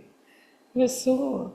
And in the Ramayana also it says that these most awakened sages just want Lord Ram's darshan. They just wanted, even though they were fully all, but they just wanted, how beautiful it just seemed like a. And anything that comes from the true place in that moment is valuable, but we must never make a position out of it. Like sometimes it comes to me to say that if enlightenment, moksha, all of this means that I will not have the opportunity to love you again with this desperation, with this sort of helplessness of an infant, then I don't want that. You see? So it can feel like that to say that. And then on other times I can feel like that to say that, but I am you, I am that. You see, there is no separation, there is no birth, there is no death, nothing has ever happened. You see? So it is not in the content of the words, but really where they are coming from and what is the essence of them. Is it really about the truth and about God, or is it about elevating the me into a special place? So which one to pick among the two? The Ashtavakra place or the Shabri place? That's exactly the point I'm making. That both are beautiful in their own way, in their own time. And whichever way the Ātma guides us to moment, that is our way for that moment. Yeah. Thank you, Father, because without you, without your presence, or like we just, you say, why do you come to Satsang? Because we want to be with what you show us or what you are yourself, and you're not just saying something. Yes, so thank you for your love, because without that love that all of you have for me, these words won't have made any inroads. But I'm so happy to hear all of you speak today. It's very, very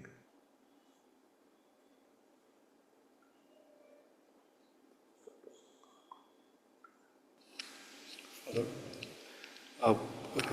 It's coming from that bhakti mark. So in Ramayana also many places, Father, it says that people or some bhakta did stuti of God, let's say Shiva, in some place, and then Shiva was prasanna. So please explain this. What is this? Are we Prasanna? Often we speak prasanna? of He's happy. Prasanna way. भगवान प्रसन्न हो गए आपकी And Puja because you से. praise him and you are doing stuti of it, literally it is saying word by word, and Shiva got prasanna and he blessed right away. So, Father, how it is aligning? So, again, from my experience, I have to say that the intention is, and my actions are far from my intention, but the intention is to move every moment in a way which is pleasing to God. Now, how do I know if it is pleasing to God? He shows me. You see? So, when His light is vibrant and alive and there's a sweetness, you see, then I know that, then I can call that as Him being happy with me, pleased with me. When it seems disconnected, then I also lament sometimes saying, why are you distant from me? What did I do which is displeasing to you? Even the prayer which we sang, it's all about praising Ram. Like, you are this, you are this, you are this, you are. And that itself brings happiness in us. It doesn't require Okay, your question is more about the praise part. Okay, praise so part. praise the Lord, it is said. Praise the Lord, you must always praise the Lord. It's very, very good because the ego doesn't want to praise anyone, especially not one who he can't see and there's nothing to get in return from that. So firstly, it's very good to keep us humble. Secondly, what an expression of love it is, because parents, you know this, somebody comes, some visitor comes, and the parents start off, ab ye to, she's doing this and she's, doing that, or he's doing this, he is studying that, he did. Very humbly we try to get the point across, no, about how good our children are. Why are we praising them so much? That whole classical story of अच्छा इनको ये poem सुनाओ, इनको ये गाना सुनाओ. All this comes because we want our child to be appreciated, to be praised. No? So why do we do it? Because we love them so deeply. No? It's natural when we are in love to praise. When we fall in love, we only want to praise the beloved. We can't see any faults, at least for a few days. Then we can't see any faults. We only want to praise, praise, praise. Isn't it? So this works the other way also. If you praise, then the love also deepens. So, and there's so much to praise. Like His patience with us. I mean, take any topic and you can have a full satsang on that.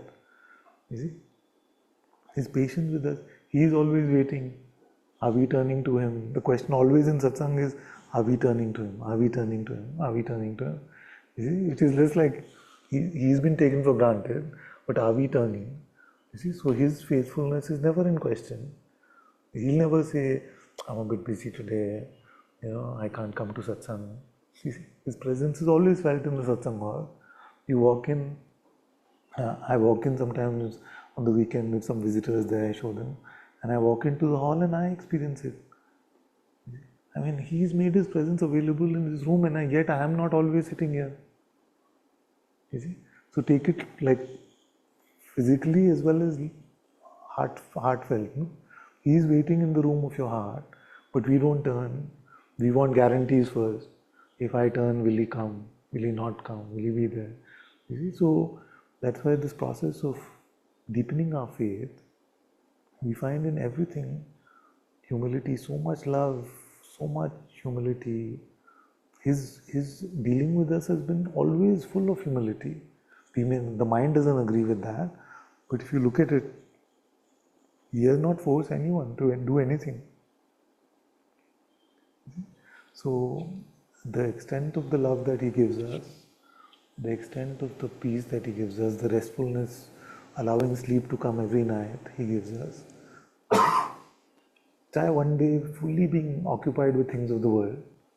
See what the quality of your sleep is. So He is always waiting for His gifts and blessings for us. Sorry to push this one more step further. In Ramayana, it's written many places, because of praise, God was pleased. So, or because of something, God was unpleased or angry. Father, what does he mean by that? When you praise him, he's getting pleased? Huh? When I'm praising, the God himself is getting pleased because I'm praising? So, how old is your child? It's 10. 10. So, does the child praise you? Yeah, he prays. Huh? 10 is still he prays. Yeah, he does. So, how does it feel? It's still good for him. Are you pleased with your child? Yes. So, does that mean that on other times you don't love him? But लगता है ना कि oh, my child in his busy schedule, in his things, with all his playing with his friends and all of this, he turned towards me and said, Pa, you're the best, I love you. So you just meet it innocently like that. It's fine. I know what the ego wants to say.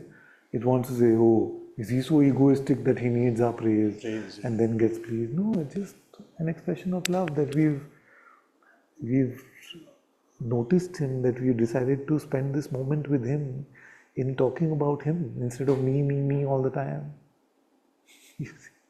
We ourselves want praise from everyone all the time. See? But if we say, oh, God. See? So, to notice his ways, and you'll start enjoying this so much. You take my words for it, that within a few weeks you will see that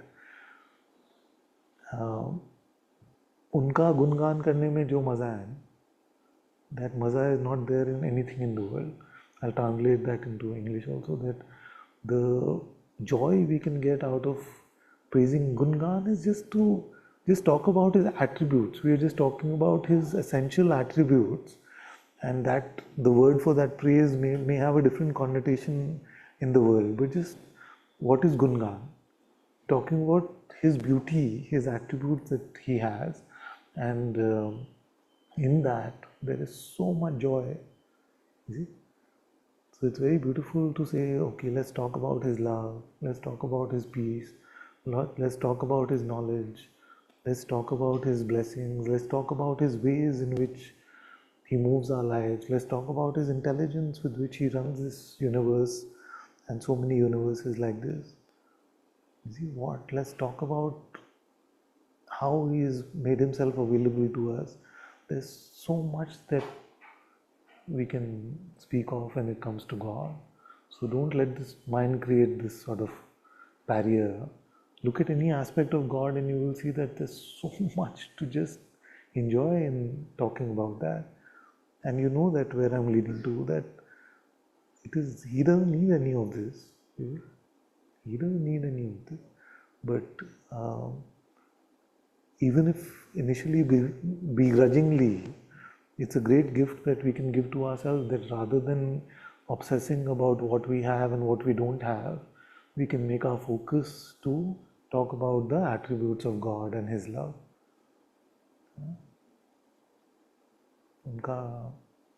उनके गुणगान में मग्न हो जाओगे तुम sooner, and by looking at you, I feel like it's already so, but sometimes something tries to create a position about these things. It's like when we watch the Ramayana or when we watch The Chosen, in a way we are admiring him, in a way we are learning from him, in a way that is also praise. We are trying to imbibe the attributes that he's showing us. That's also a form of praise. Because you don't want to imbibe that which you don't respect, you don't value.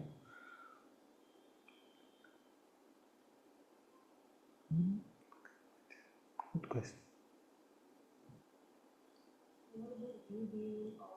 Yes, it's our expression of our awe, expression of our reverence.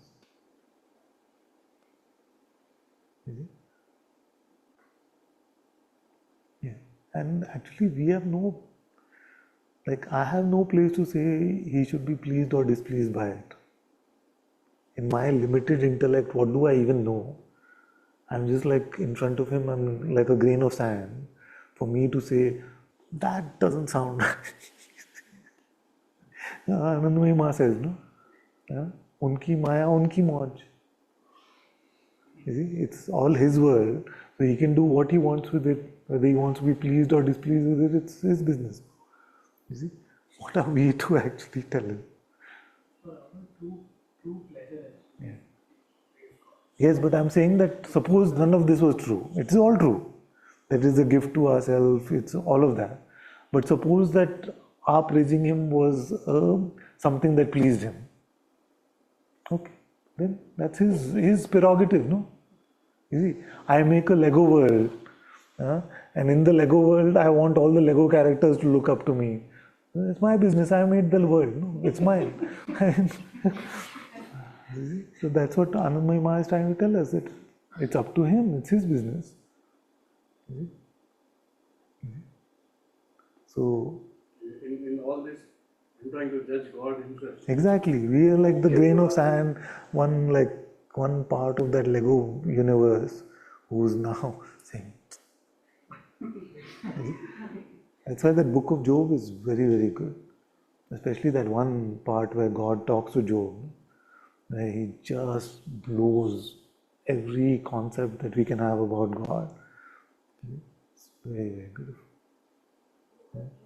Job, yeah, J-O-B in the Bible.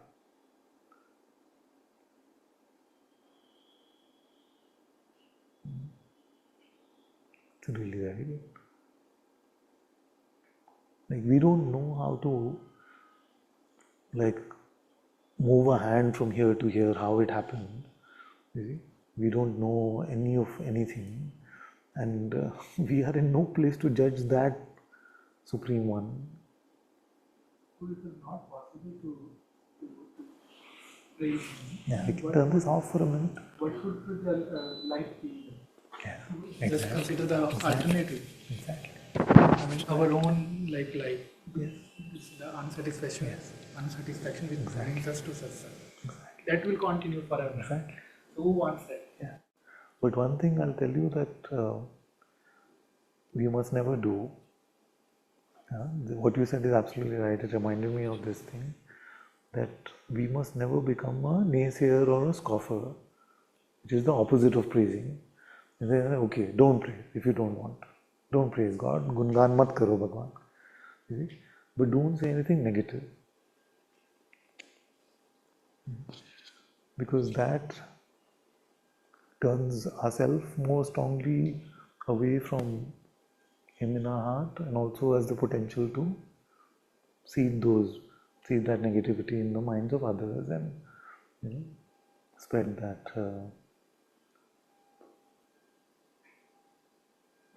path of suffering in our brothers and sisters in the world. And I am very guilty of this. For all my life as an atheist, I've actively spread atheism.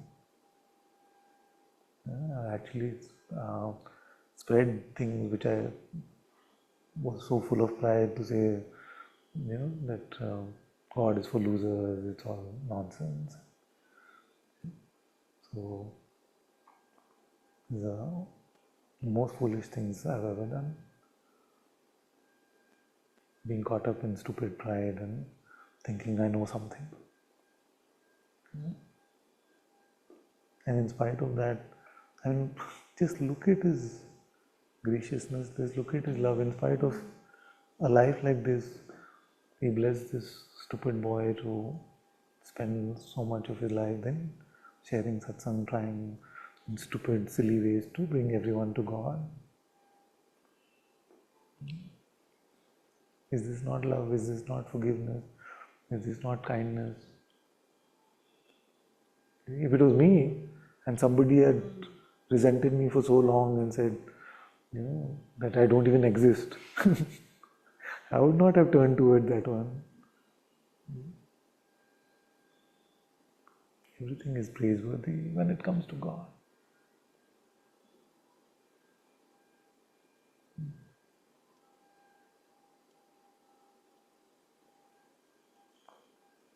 Okay, let's go to the questions. Today's Friday, I haven't forgotten that.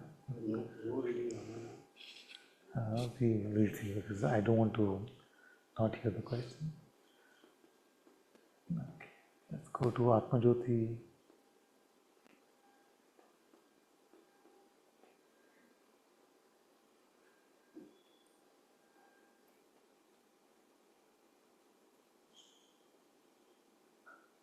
Hello.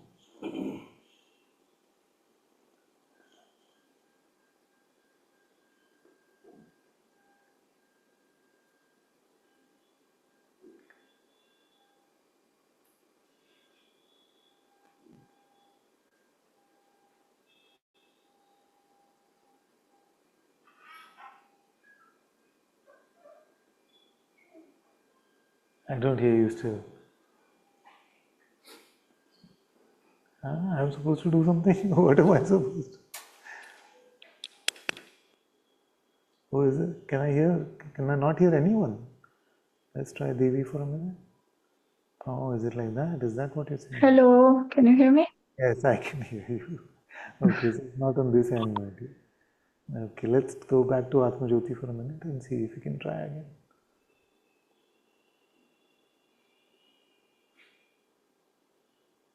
Yeah, now. Yeah. Okay. Good.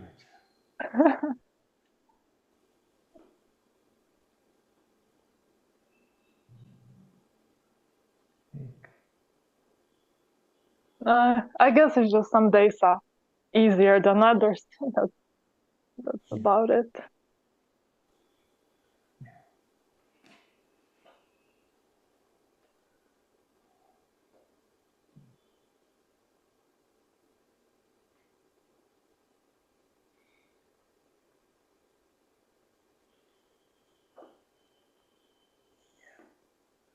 Some days But are hmm? some days are easier than others. But in those days which are difficult, it depends on how difficult they are. They may be a day which is so difficult that we actually have no power to turn into our heart. We turn inwards towards Him. We feel like we know this, that there is no power. No? So then we can't do anything about those days. But I feel that 99% at least of the days, even when they are difficult, we are not left without at least a little bit of strength to be able to turn inwards using whatever tools we have. So what to do in that 1% of the days? Just leave it, forget about it, wait for the next day, just sleep. Then what about the other ones, those 99% ones? Whatever strength He has given us still, we just turn towards Him. And what is that turning towards Him? It just could be like this, just in spite of whatever is happening, you make yourself available in satsang. Sometimes you have to force yourself to come, and but you still turn towards Him, because all that is on offer in satsang is His light, His presence, His love. So this itself is good.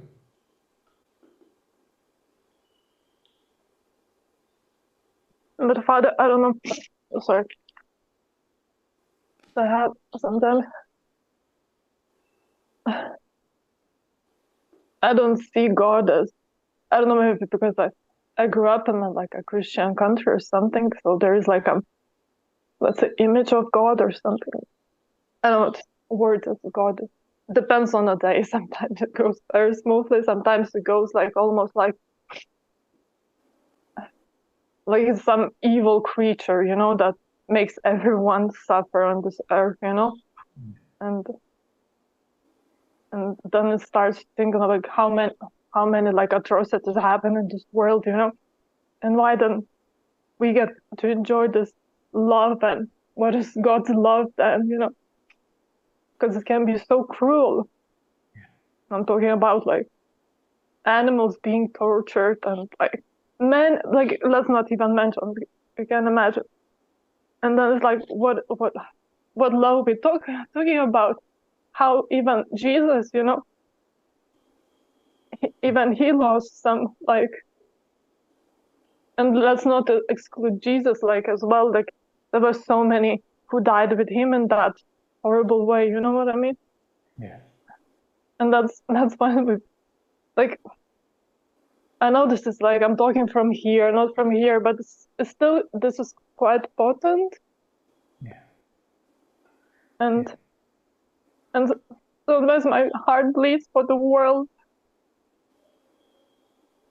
Yeah. And I know that ultimately it is about myself, because the way I feel about it, Yeah. I don't know, today is such a mood, like, even if I would walk on the grass, I would feel that I'm hurting it. Kind of like that. But it's silly. Yeah. In a way, your question is an amplified version of what Amol was asking earlier. That's why I was mentioning this, the book of Job, the part where, how long is that? Maybe I can find it actually.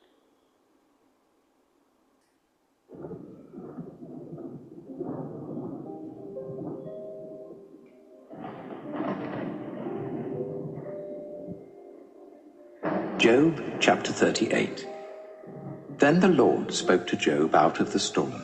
He said, "Who is this that obscures my plans with words without knowledge? Brace yourself like a man. I will question you, and you shall answer me.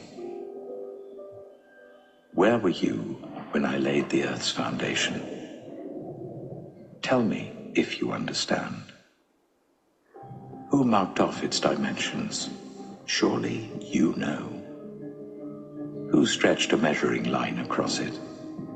On what were its footings set? Or who laid its cornerstone? While the morning stars sang together and all the angels shouted for joy. Who shut up the sea behind doors when it burst forth from the womb? When I made the clouds its garment and wrapped it in thick darkness? When I fixed limits for it and set its doors and bars in place? When I said, this far you may come and no farther? Here is where your proud waves fall. Have you ever given orders to the morning, or shown the dawn its place, that it might take the earth by the edges and shake the wicked out of it? The earth takes shape like clay under a seal. Its features stand out like those of a garment. The wicked are denied their light, and their upraised arm is broken. Have you journeyed to the springs of the sea, or walked in the recesses of the deep? Have the gates of death been shown to you? Have you seen the gates of the deepest darkness? Have you comprehended the vast expanses of the earth? Tell me if you know all this. What is the way to the abode of light? And where does darkness reside? Can you take them to their places? Do you know the paths to their dwellings? Surely you know, for you were already born. You have lived so many years. Have you entered the storehouses of the snow, or seen the storehouses of the hail, which I reserve for times of trouble, for days of war and battle? What is the way to the place where the lightning is dispersed, or the place where the east winds are scattered over the earth? Who cuts a channel for the torrents of rain, and a path for the thunderstorm, to water a land where no one lives, an uninhabited desert, to satisfy a desolate wasteland, and make it sprout with grass? Does the rain have a father? Who fathers the drops of dew? From whose womb comes the ice? Who gives birth to the frost from the heavens, when the waters become hard as stone, when the surface of the deep is frozen? Can you bind the chains of the Pleiades? Can you loosen Orion's belt? Can you bring forth the constellations in their seasons? Or lead out the bear with its cubs? Do you know the laws of the heavens? Can you set up God's dominion over the earth? Can you raise your voice to the clouds and cover yourself with a flood of water? Do you send the lightning bolts on their way? Do they report to you, "Here we are"? Who gives the ibis wisdom or gives the cockerel understanding? Who has the wisdom to count the clouds? Who can tip over the water jars of the heavens when the dust becomes hard and the clods of earth stick together? Do you hunt the prey for the lioness and satisfy the hunger of the lions when they crouch in their dens or lie in wait in a thicket? Who provides food for the raven when its young cry out to God and wander about for lack of food? Job chapter 39. Do you know when the mountain goats give birth? Do you watch when the doe bears her fawn? Do you count the months till they bear? Do you know the time they give birth? They crouch down and bring forth their young. Their labor pains are ended. Their young thrive and grow strong in the wilds. They leave and do not return. Who let the wild donkey go free? Who untied its ropes? I gave it the wasteland as its home, the salt flats as its habitat. It laughs at the commotion in the town. It does not hear a driver's shout. It ranges the hills for its pasture and searches for any green thing. Will the wild ox consent to serve you? Will it stay by your manger at night? Can you hold it to the furrow with a harness? Will it till the valleys behind you? Will you rely on it for its great strength? Will you leave your heavy work to it? Can you trust it to haul in your grain and bring it to your threshing floor? The wings of the ostrich flap joyfully, though they cannot compare with the wings and feathers of the stork. She lays her eggs on the ground and lets them warm in the sand, unmindful that a foot may crush them, that some wild animal may trample them. She treats her young harshly, as if they were not hers. She cares not that her labor was in vain, for God did not endow her with wisdom, or give her a share of good sense. Yet when she spreads her feathers to run, she laughs at horse and rider. Do you give the horse its strength, or clothe its neck with a flowing mane? Do you make it leap like a locust, striking terror with its proud snorting? It paws fiercely, rejoicing in its strength, and charges into the fray. It laughs at fear, afraid of nothing. It does not shy away from the sword. The quiver rattles against its side, along with the flashing spear and lance. In frenzied excitement, it eats up the ground. It cannot stand still when the trumpet sounds. At the blast of the trumpet, it snorts. Aha! It catches the scent of battle from afar. The shout of commanders and the battle cry. Does the hawk take flight by your wisdom and spread its wings towards the south? Does the eagle soar at your command and build its nest on high? It dwells on a cliff and stays there at night. A rocky crag is its stronghold. From there it looks for food. Its eyes detect it from afar. Its young ones feast on blood, and where the slain are, there it is. Job chapter 40. The Lord said to Job, will the one who contends with the Almighty correct him? Let him who accuses God answer him. Then Job answered the Lord, I am unworthy. How can I reply to you? I put my hand over my mouth. I spoke once, but I have no answer. Twice, but I will say no more. Then the Lord spoke to Job out of the storm. Brace yourself like a man. I will question you, and you shall answer me. Would you discredit my justice? Would you condemn me to justify yourself? Do you have an arm like God's, and can your voice thunder like his? Then adorn yourself with glory and splendor, and clothe yourself in honor and majesty. Unleash the fury of your wrath. Look at all who are proud and bring them low.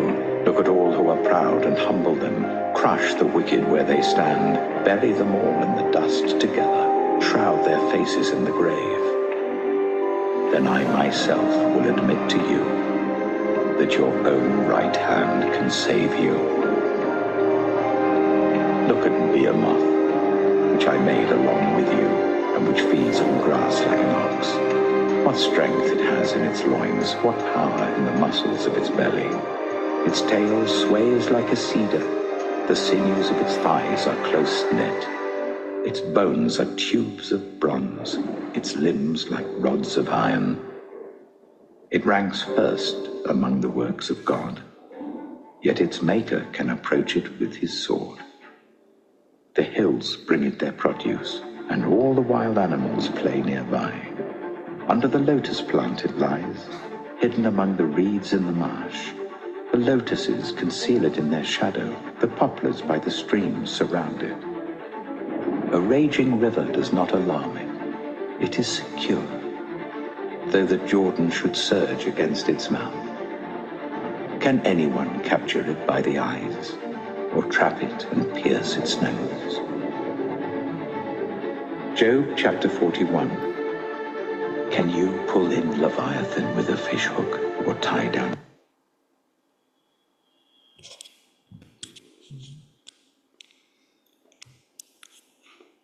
I don't know if you're all getting the point. The problem in humanity we have is the problem that we have a lot of terms. And these terms don't really explain anything, but we think we know because we know the terms. So a lot of what God is telling him, we'll say, oh, but it's nature that is doing it. And I know it's nature. So who made this nature? Who has designed which committee decided to get together and say that the gravitational constant will be this, or the speed of light will be this? And the sad part about our condition is that we would much rather say that all of this intelligence came from nothing rather than that it came from a supreme intelligence. And that sounds more intelligent to us. How can all this beauty, light, every so-called molecule and atom so well designed, so many forces of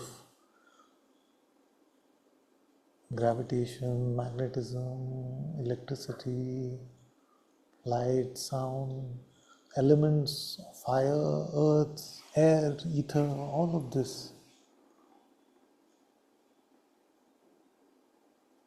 That intelligence has created life. It has breathed into us, He has breathed.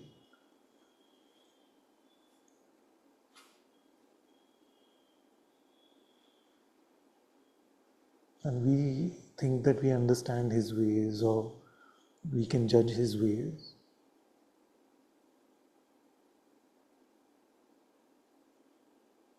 So when we truly start to look at ourselves and what we actually know, you see, we realize that we are nobody to make any statement, make any judgment except in praise. Because we actually don't have a clue. But the problem is that we think we know. And we think we know because we have some smart sounding terms in our head. nature, science. Just because we have some formulas for some things about how they seem to function in the world, we think we know about their origin. But we know nothing. Our theories are so messed up. Yeah? Our theories about the creation of this universe is just like saying that I was in an empty, dark room and suddenly objects started coming in front of me out of nowhere. Then those objects started to work with each other and collaborate and create building blocks of life.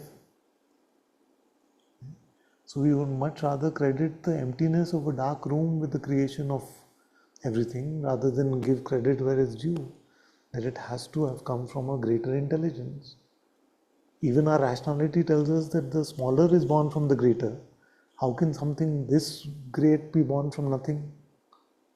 It is a no thing. And that is what we are discovering in Satsang, that he is beyond things, as the no thing, the pure self of awareness. But to judge it, to judge the Nirguṇa Brahman and its Saguna manifestation, that which is just a mere dream in his mind, is so far beyond our understanding. Why do these things happen? Why does he allow these things to happen? What capacity do we have to understand the why? Something that happens today may have an impact 10 million years later. One word that I say or don't say now may affect somebody millions of years later. Who is there to say why things happen or why don't they happen?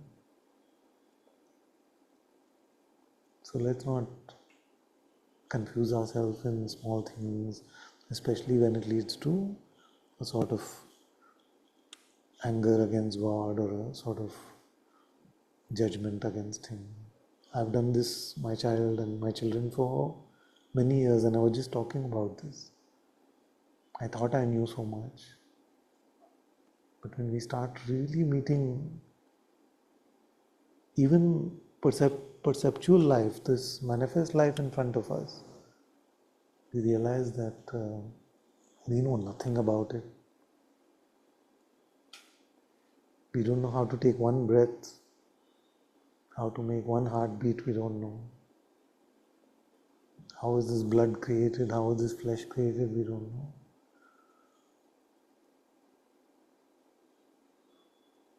So let's not ever get into these kind of mind traps. Seek to understand. Seek to understand just in prayer. Go into your heart. Ask God the question instead of going to the mind for judgment. He will bless us with guidance, with understanding. Not that we can ever truly understand His ways, because the mystery of God can never be solved. And this ability to judge God for His goodness, who makes good good?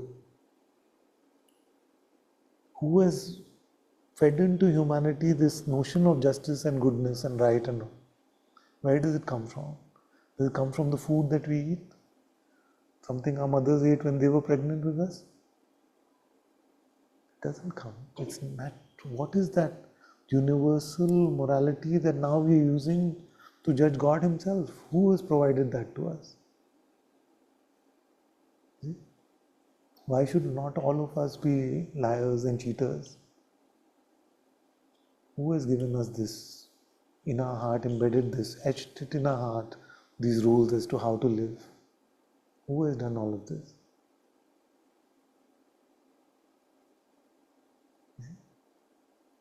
Then, like teenage children, we turn that against Himself only. Blame our parents for everything.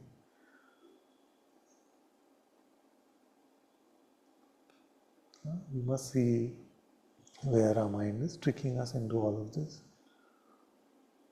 So that morality which He has put into our hearts, let's apply to our life rather than using that to judge Him.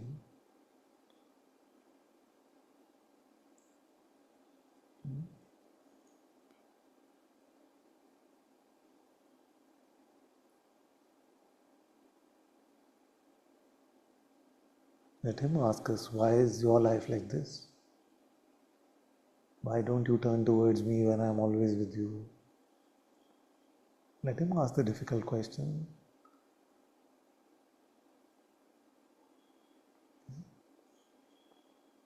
He is not answerable to us. Our pride, of course, doesn't like that because we think we are something. But this something will be a lump of dust in a few years, which is nothing for God.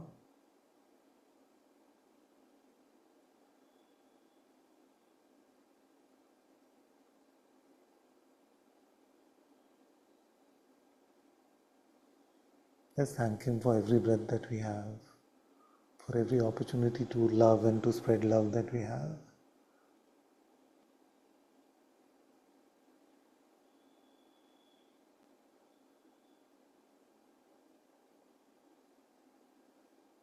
And we must not fall into these rational sounding attacks on that which is the very giver of our breath, of our love, of our life. Because our rationality compares nothing with the way the world works. One moment of life it cannot explain.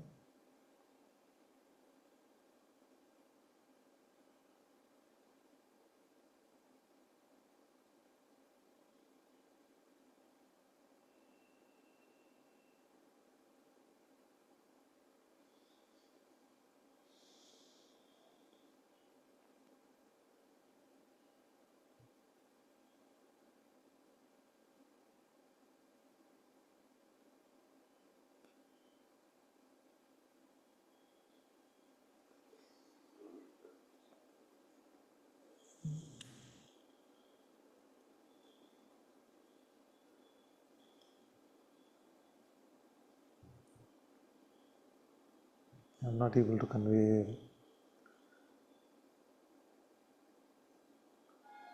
I hope all of you are getting some sense at least of what I'm saying.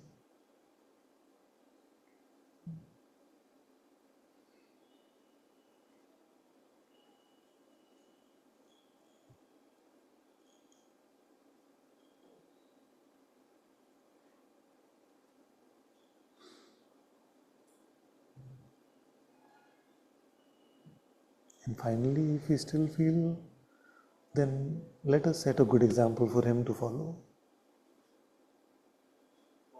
For him to follow. If we feel like we can judge him, then let's apply those rules on our life and then say that this is how you must be God. Let us set a good example. What stops us from doing that?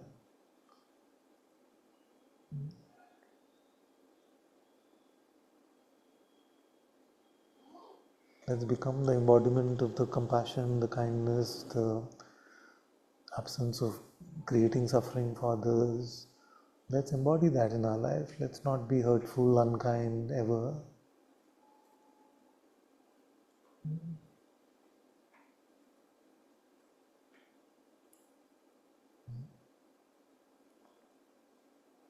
And if not to make our parent proud, then maybe he will say to us, oh, you're teaching me a thing or two about how to live.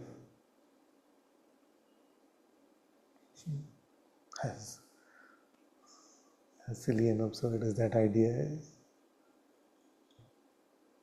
So either way, there is no space for this kind of mind position.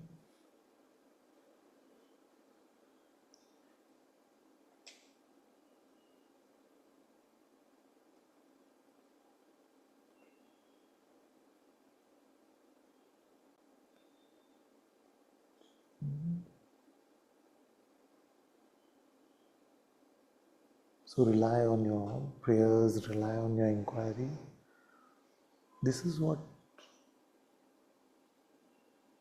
our intellect keeps offering to us, these kind of things. And it seems like very well, very intelligent, very well crafted. But once you step back from it, as you're stepping back from it, hopefully, you'll start to see that it's made up of all the half-truths that we can imagine.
So just contemplate this, and I feel to read the whole book of Job will be very helpful for all of us.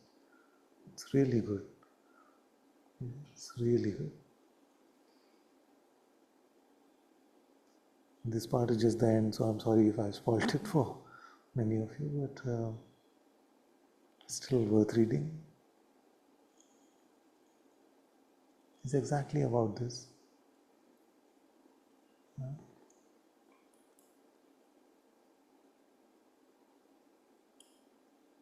Why does God do the things He does?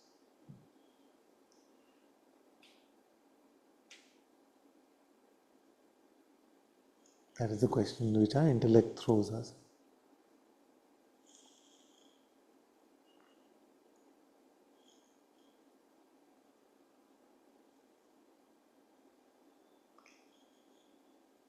Very good, very good.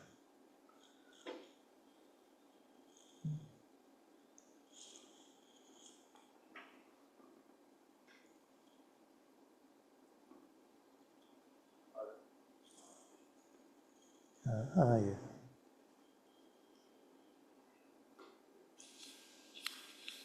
Job went through so much in life before asking those questions and coming there.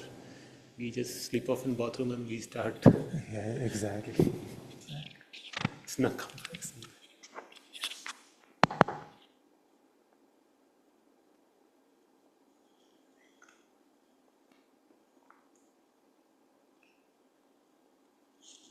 Okay.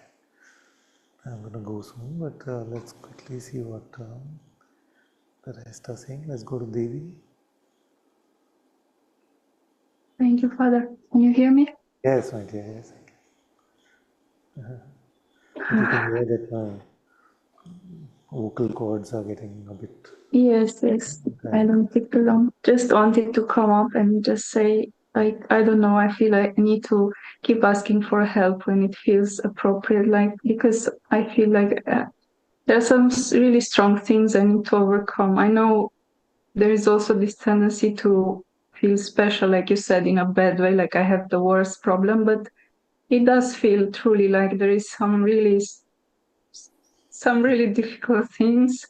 And many times I don't know how. I'm trying. There is this wish to be true, and it's painful to be fake like this, but sometimes I just don't know how, like I'm trying, then I give up. I know I come with the same thing and I apologize for that, but I need to come also, like it's really supportive to speak sometimes. All of you must come. All of you must. And Atma Jyoti also, it's very important what she brought up. Yeah. Happy to hear. And you also, I have in fact told you to keep reporting to me, so you must never feel that you come often with the same thing. Don't worry, it's very... Yeah, I was also a bit busy lately, so I couldn't join. It was my work, which I also feel is part of Satsang. So, but I feel it's important to speak and to come and to keep trying my best, That's all. That's all we can do. And any day that we can just report to ourselves that we tried our best in spite of all the play of Maya around us, that day is good enough.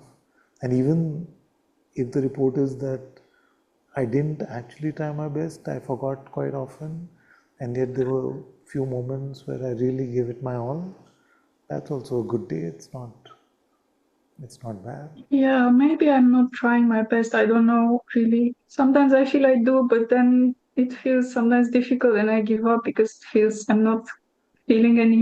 It feels very strong, this thing inside me, and I feel I'm like, there's no way to overcome it. So then I just give up. But that's also not an option to stay with these things, you know? Yeah. But there is like such a strong, dense energy inside me, and it's so distorting everything. Just very simple things really help. So when we are Yeah. feeling that I can't do anything, I'm going to give up because too much is happening, there are too many emotions, too many things which are going on, can we say the prayer once? Just mechanically, Yeah. even if we are not feeling it, at least once we can say it. So Yeah, these for sure. small things, you see, then become our best. Our best doesn't have to be, that we are in the midst of all this fighting that seems to be happening, and we are untouched, living in our heart temple. That is the best case scenario. But in that moment where all this was happening, the world is just taking everything away from us. And in that moment, we remembered God's name just one time. For that moment, that may be the best. Yeah. Yeah. So just these small things sometimes are easier, because sometimes the whole big project seems too overwhelming. Yeah. Yeah, it's like this sometimes. I feel I can't do it all the time or something, and then I give up completely. But I should just do what it feels natural and I don't know, like What is it that we healthy. can manage? What is it? What is the best that we can manage in that moment? That Yeah. itself is more than enough. You see? When Maya is beating us up from everywhere, we just said our prayer once. That is our best in that moment. It's okay. You see? The presence may have still felt distant in that moment, but at least we had the intention to turn towards Him and not get fully caught up. So when the thought tells you just give all this up, it's not working, it's not going to work for you, just say the prayer once, say it twice, whatever seems possible. What it's says is that I have too many. I don't really want it. I have too many bad, too much pride, too much stuff, too fake, too messed up, too gone wrong. You know, like when you say about this ego that goes much worse, I feel like that, and it's like some kind of super crazy ego, and that's why I feel I have no chance because I'm too far gone in the wrong place or something like that. There is nobody that has no chance. There is nobody. Yeah, it's true, As because long otherwise what? as long as there is life, life is His presence. Life is His gift. So He has not left you. So He's always there. There is nobody with no chance.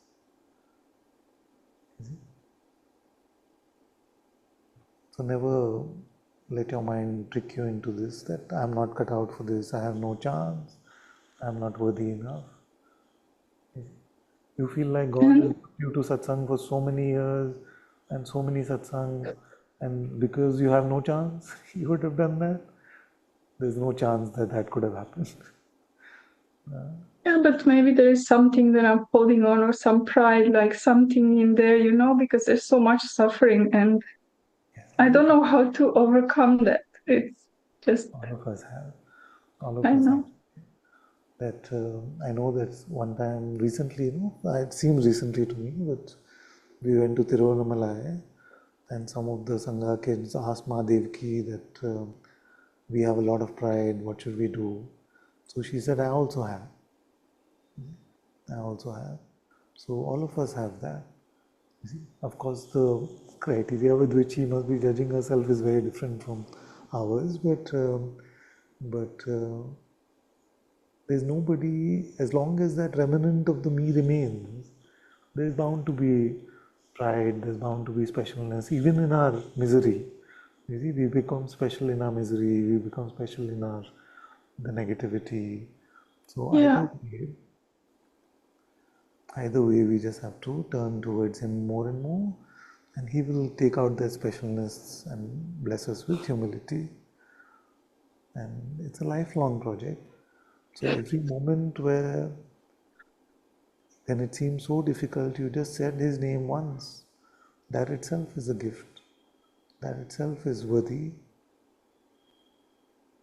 So don't get disheartened or despondent. Yeah? Don't get into I do, but I have to get over it. Like I have to start again, even if I do. All of us. And even if I give up, I have to start again. All of us do. And the thing is that you could spend, that's why I keep talking about the first thing in the morning, that it's astounding that you could have spent the whole previous day so much immersed in God's light and presence, but you wake up the next day, I wake up the next day sometimes, and with this sheer disconnection in my heart. Then I have to start again from scratch. All of us do. You see? So we must take out any sort of fantastical notions of what it means to have a godly life. We must always remember that all of us are beginners and all happens by His grace. So there's nothing wrong if we have to start again, we have to start afresh.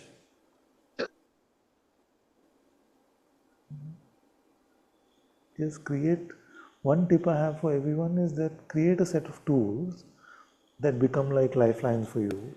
You see? So have a YouTube playlist, have something that, a picture of something that really turns you towards God in front of you. Use these small signs, small things to keep turning inward. And they really help, especially when we are feeling lost and disconnected. All of these tools really help. I have a Bhajan list, a prayer list.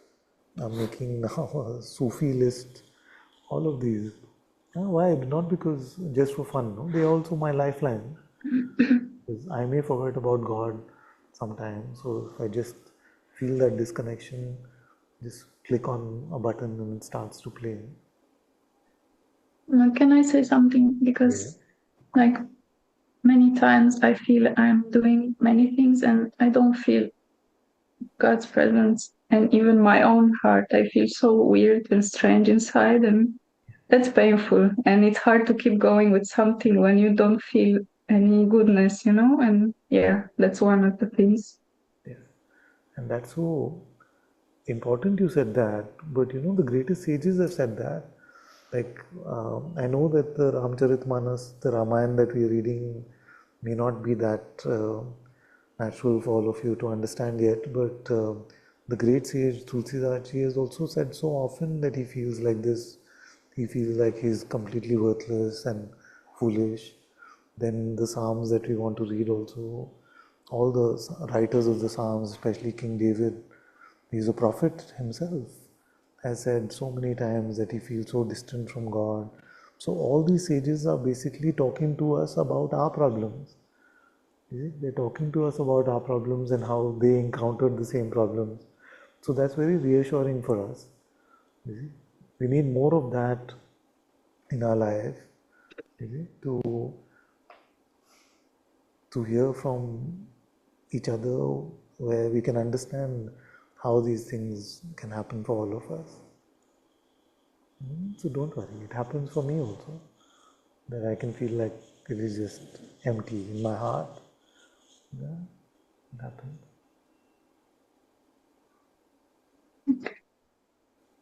Thank you. Bless you. God bless you.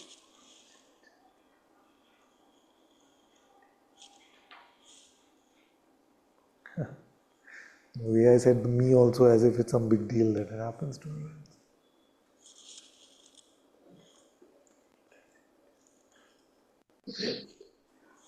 This is the pretense that I have to still work on.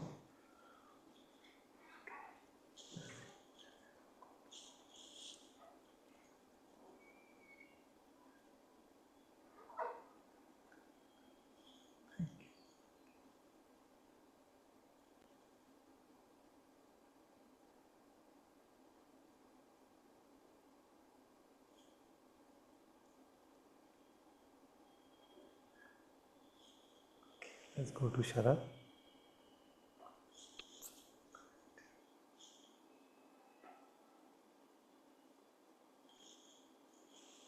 Dear. I just want to say thank you. Welcome. You're welcome. Very good.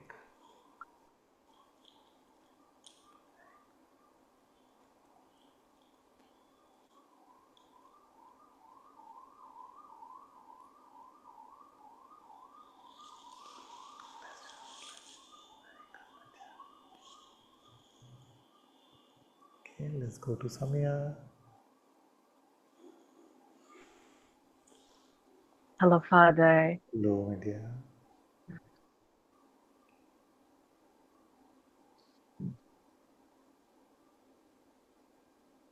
Sorry, Father, just so much heartbeat. So much? Heartbeat. Oh, no problem. Yeah.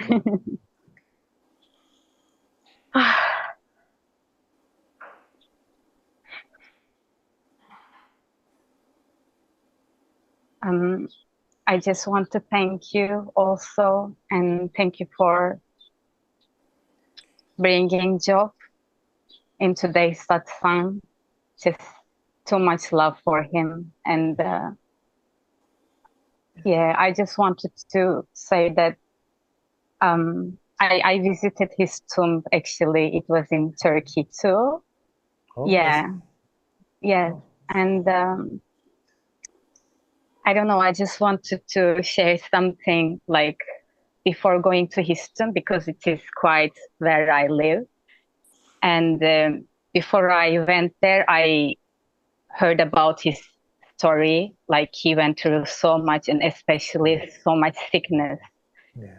And by the grace of God, all the sicknesses has been taken from him. Yeah.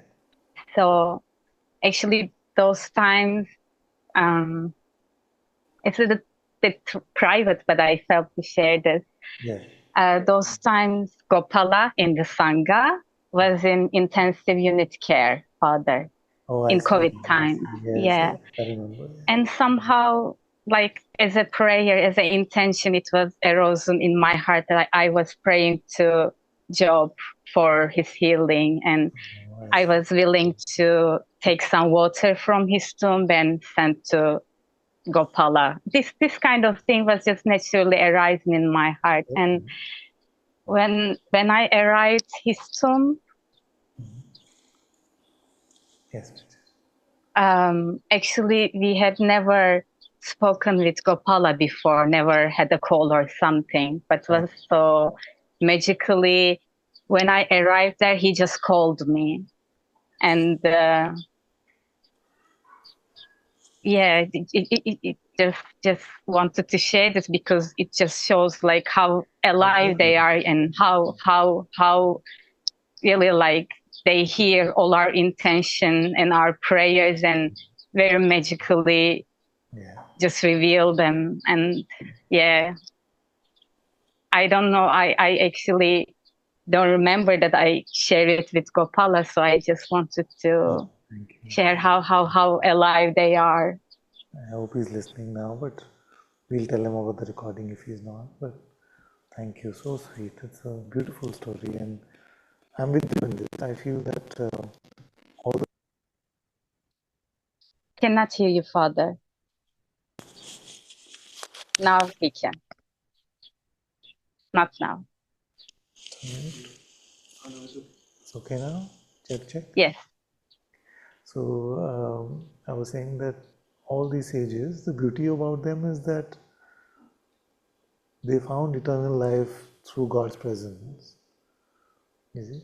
And it is also my faith that we can pray to them, we can bow down to them, we can talk to them, ask them for help. I have deep faith in this. I feel like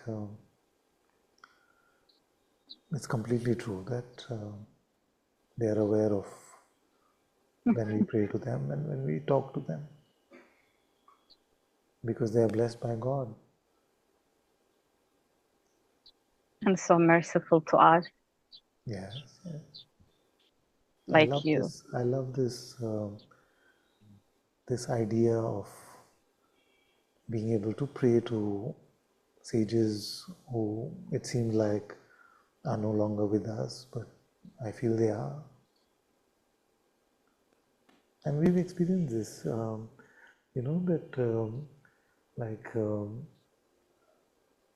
in Satsang, when we mention a particular sage, we just feel like their blessings are with us.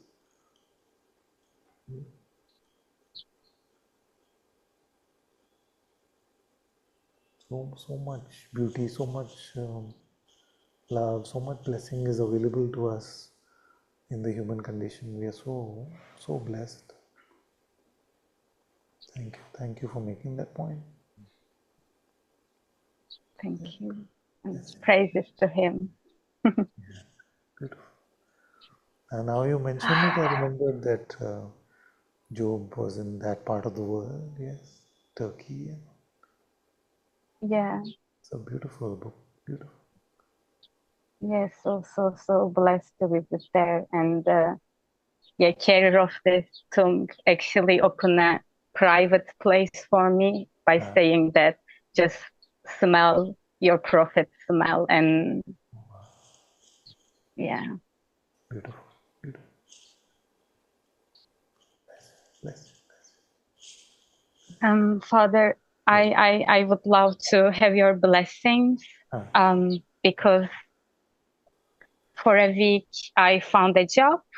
I will take care of 2 foreign children, which will come from US. And unfortunately, first time in 5 years with you, I will not be able to join Satsang. First time I'm accepting such a thing, but it feels I can. And actually, without joining Satsang, I feel like I'm not able to do anything. But for only 1 week, I would love to have your blessings, for your grace to be fully with me and your light to fully be with me. And yeah, otherwise I'm not able to do anything, Father, without your light.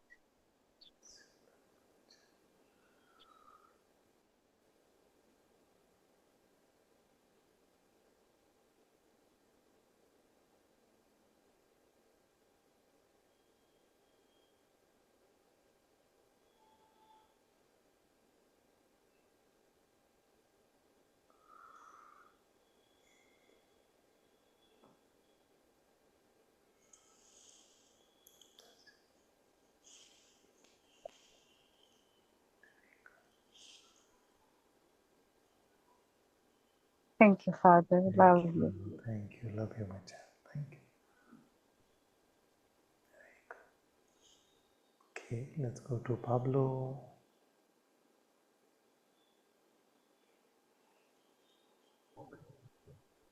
Hello. Hey, hi. Hi.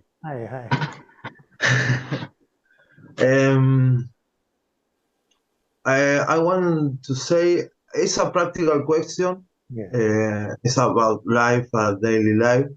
But I recently joined to your satsang, and I want to thank you in very hard space and very lovely space. Join. Thank you so much. It's about motivation, about life, and I don't have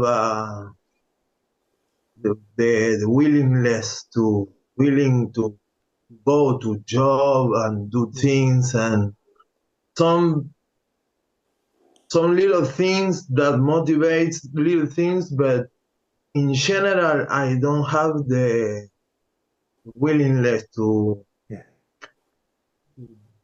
be here, to be alive in a way. It sounds too big, but it's like I want to be in God all the time. It's like want to be in God all the God all the time. time. Yes. It's like if some suicidal for in a way, in a worldly way, but in other way I don't have don't even to do things like I'm to job and nothing, and it's very problematic because I Yes. have Yes. to pay the rent, Yes. and I pray every day. I wake up and I encounter with this. I have this passion case to play the guitar and sing in trains, in whatever, but I don't have the, I don't know, Yeah. and every day is a fight because I I I don't want to go. I don't want to go to the, Yeah. and it's a big problem in I think you I question about that. Thank you. Yes. Yes. Yes. Yes. Thank you. Thank you for sharing this, and I feel you're in the right place because all of us, especially this one, has also had this problem, and so many come to me with this report that things of life, to have ambition, to have goals, to set a plan for yourself, all seems too alien, it seems too difficult, and we just want to be with God all the time. You see, and for the world, for the family, for those who care about us, our friends, that can sound like a big problem.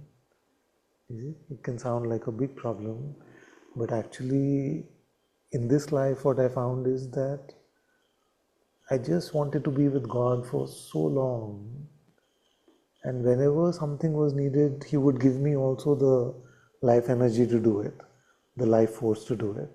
You see, so I just spend my time with Him, and energy comes whenever something is really needed.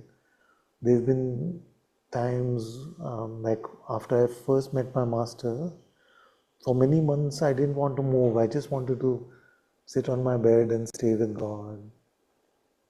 Just sit like that. And everybody around me started to get very worried. They said, "Are you depressed? Are you going through something?" And I said, "No, I'm very happy, but I just want to be with God's light, with God's presence, just be with myself." But what I found is that He takes care of everything. When something is really needed, when some money is needed, where something is needed for the children, where whatever needs life brings to us, He takes care. Some solution always shows up. We just have to be patient and have courage. So all of Yes. us are true, and I know that many of us will be able to relate to your question.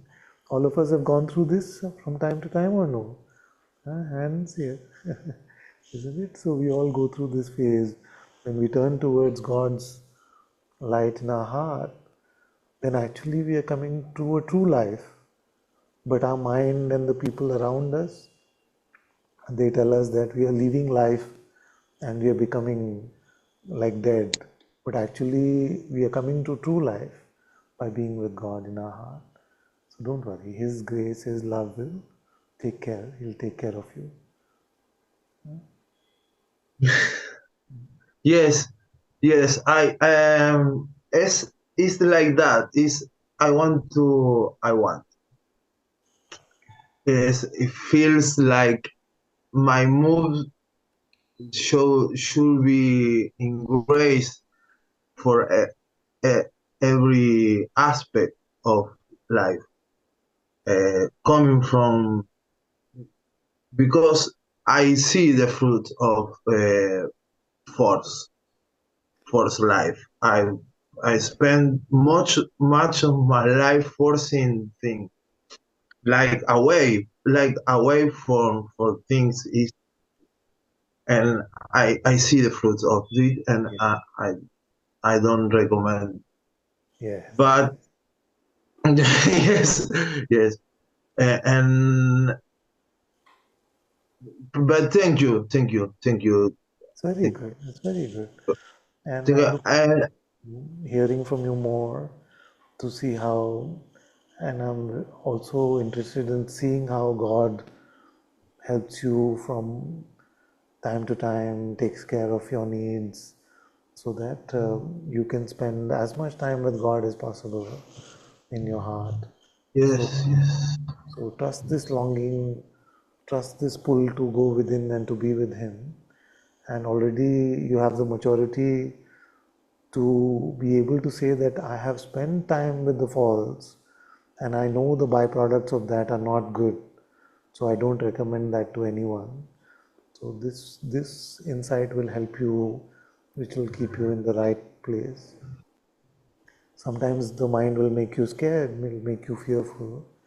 Don't worry, all of us are with you and we are in the same boat as you, and we're sending all our love and blessings, and I look forward to hearing more from you as we go along. And I know that the report will be that I thought I was in trouble, but God took care of me. I thought I was really in trouble, but God took care of me. I trust, and it is my To be prayer. honest, Yeah, please. to be honest, I really see that. Yeah. I really see that I endeavor to do something, but I sold my drum. I sold my drum to pay to do things and work, and God resolved in a way that is brilliant and better that and I am imagine and keep my drums and pay the rent. But it's amazing. But still a little bit and trust and I really lack of trust is a little bit a lack of trust. But thank you, Father. Thank you. All of us are working on deepening our trust, deepening our faith. All of us are working on it. So did you sell your drums, or you have them now, or you sold them? No, I don't sold them. I sold only yes. It was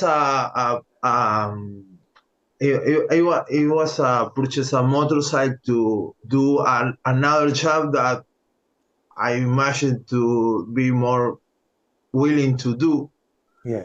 But I sold only a part. It's very a technical thing. Is a part that I changed a part of the drum to one pedal and give me money in exchange, and I give me a part that is going to help anyway in my drums. I A little bit. Yeah. Look at that. That's beautiful. That's beautiful. Wonderful. Wonderful. Bless you. All my love, all my blessings. Yes, it's you. Thank you. Blessing for you too. Thank you. Thank you so much. Okay.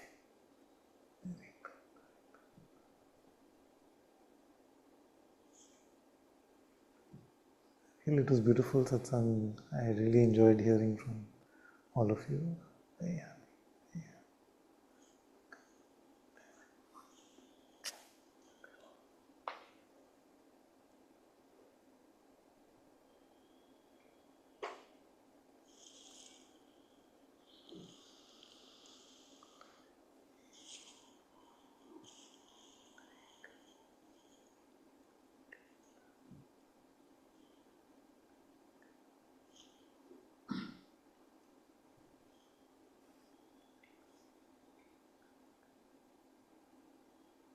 Gustavo says, play a song for us, Pablo.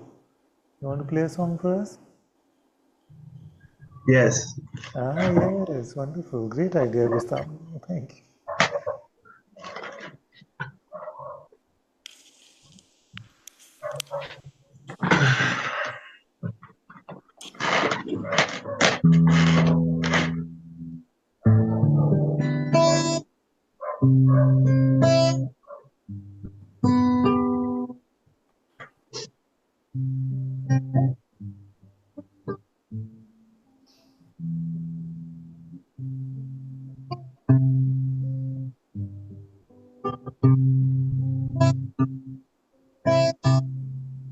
Om Namah Shivaya.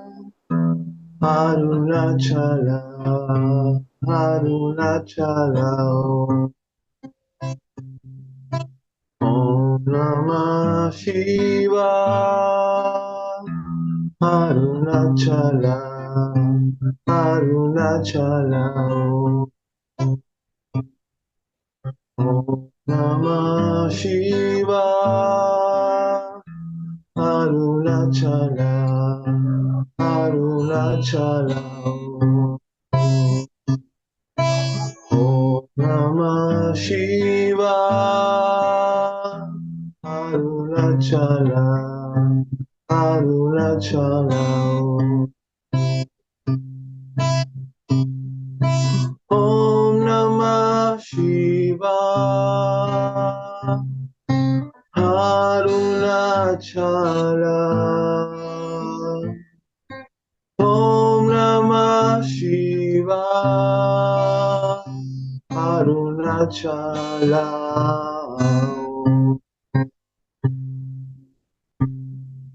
Om Namah Shivaya. Arunachala.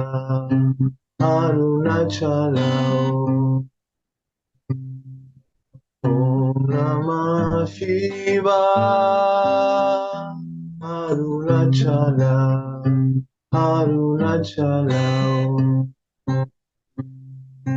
Om Namah Shivaya.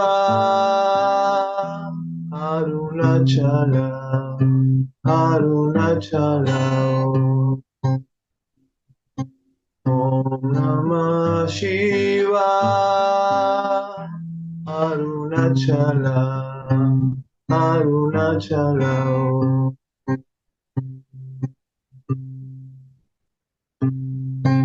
Om Namah Shivaya.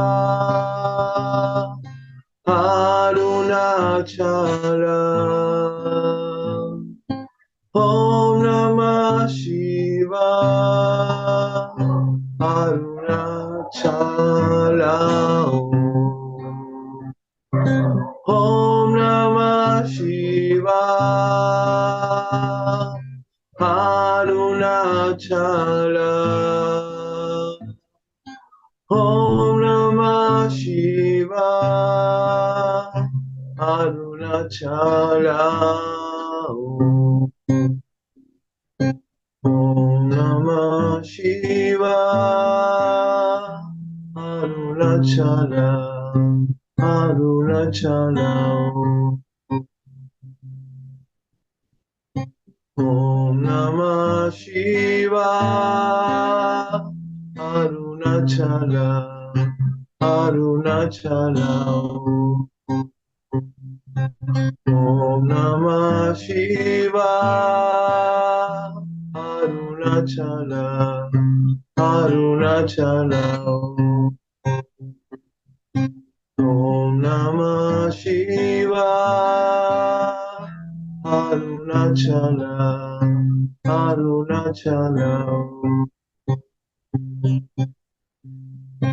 Om Namah Shivaya. Arunachala.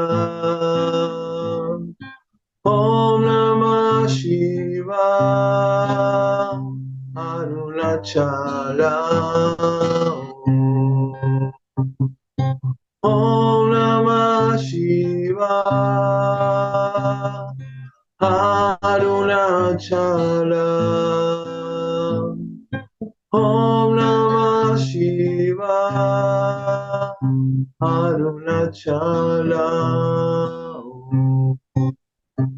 Arunachala, Arunachala.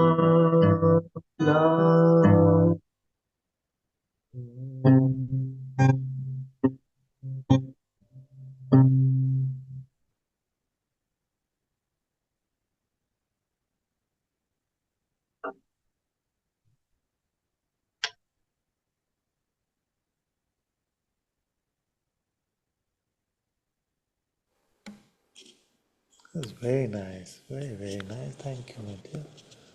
Thank you so much. Om Namah Shivaya.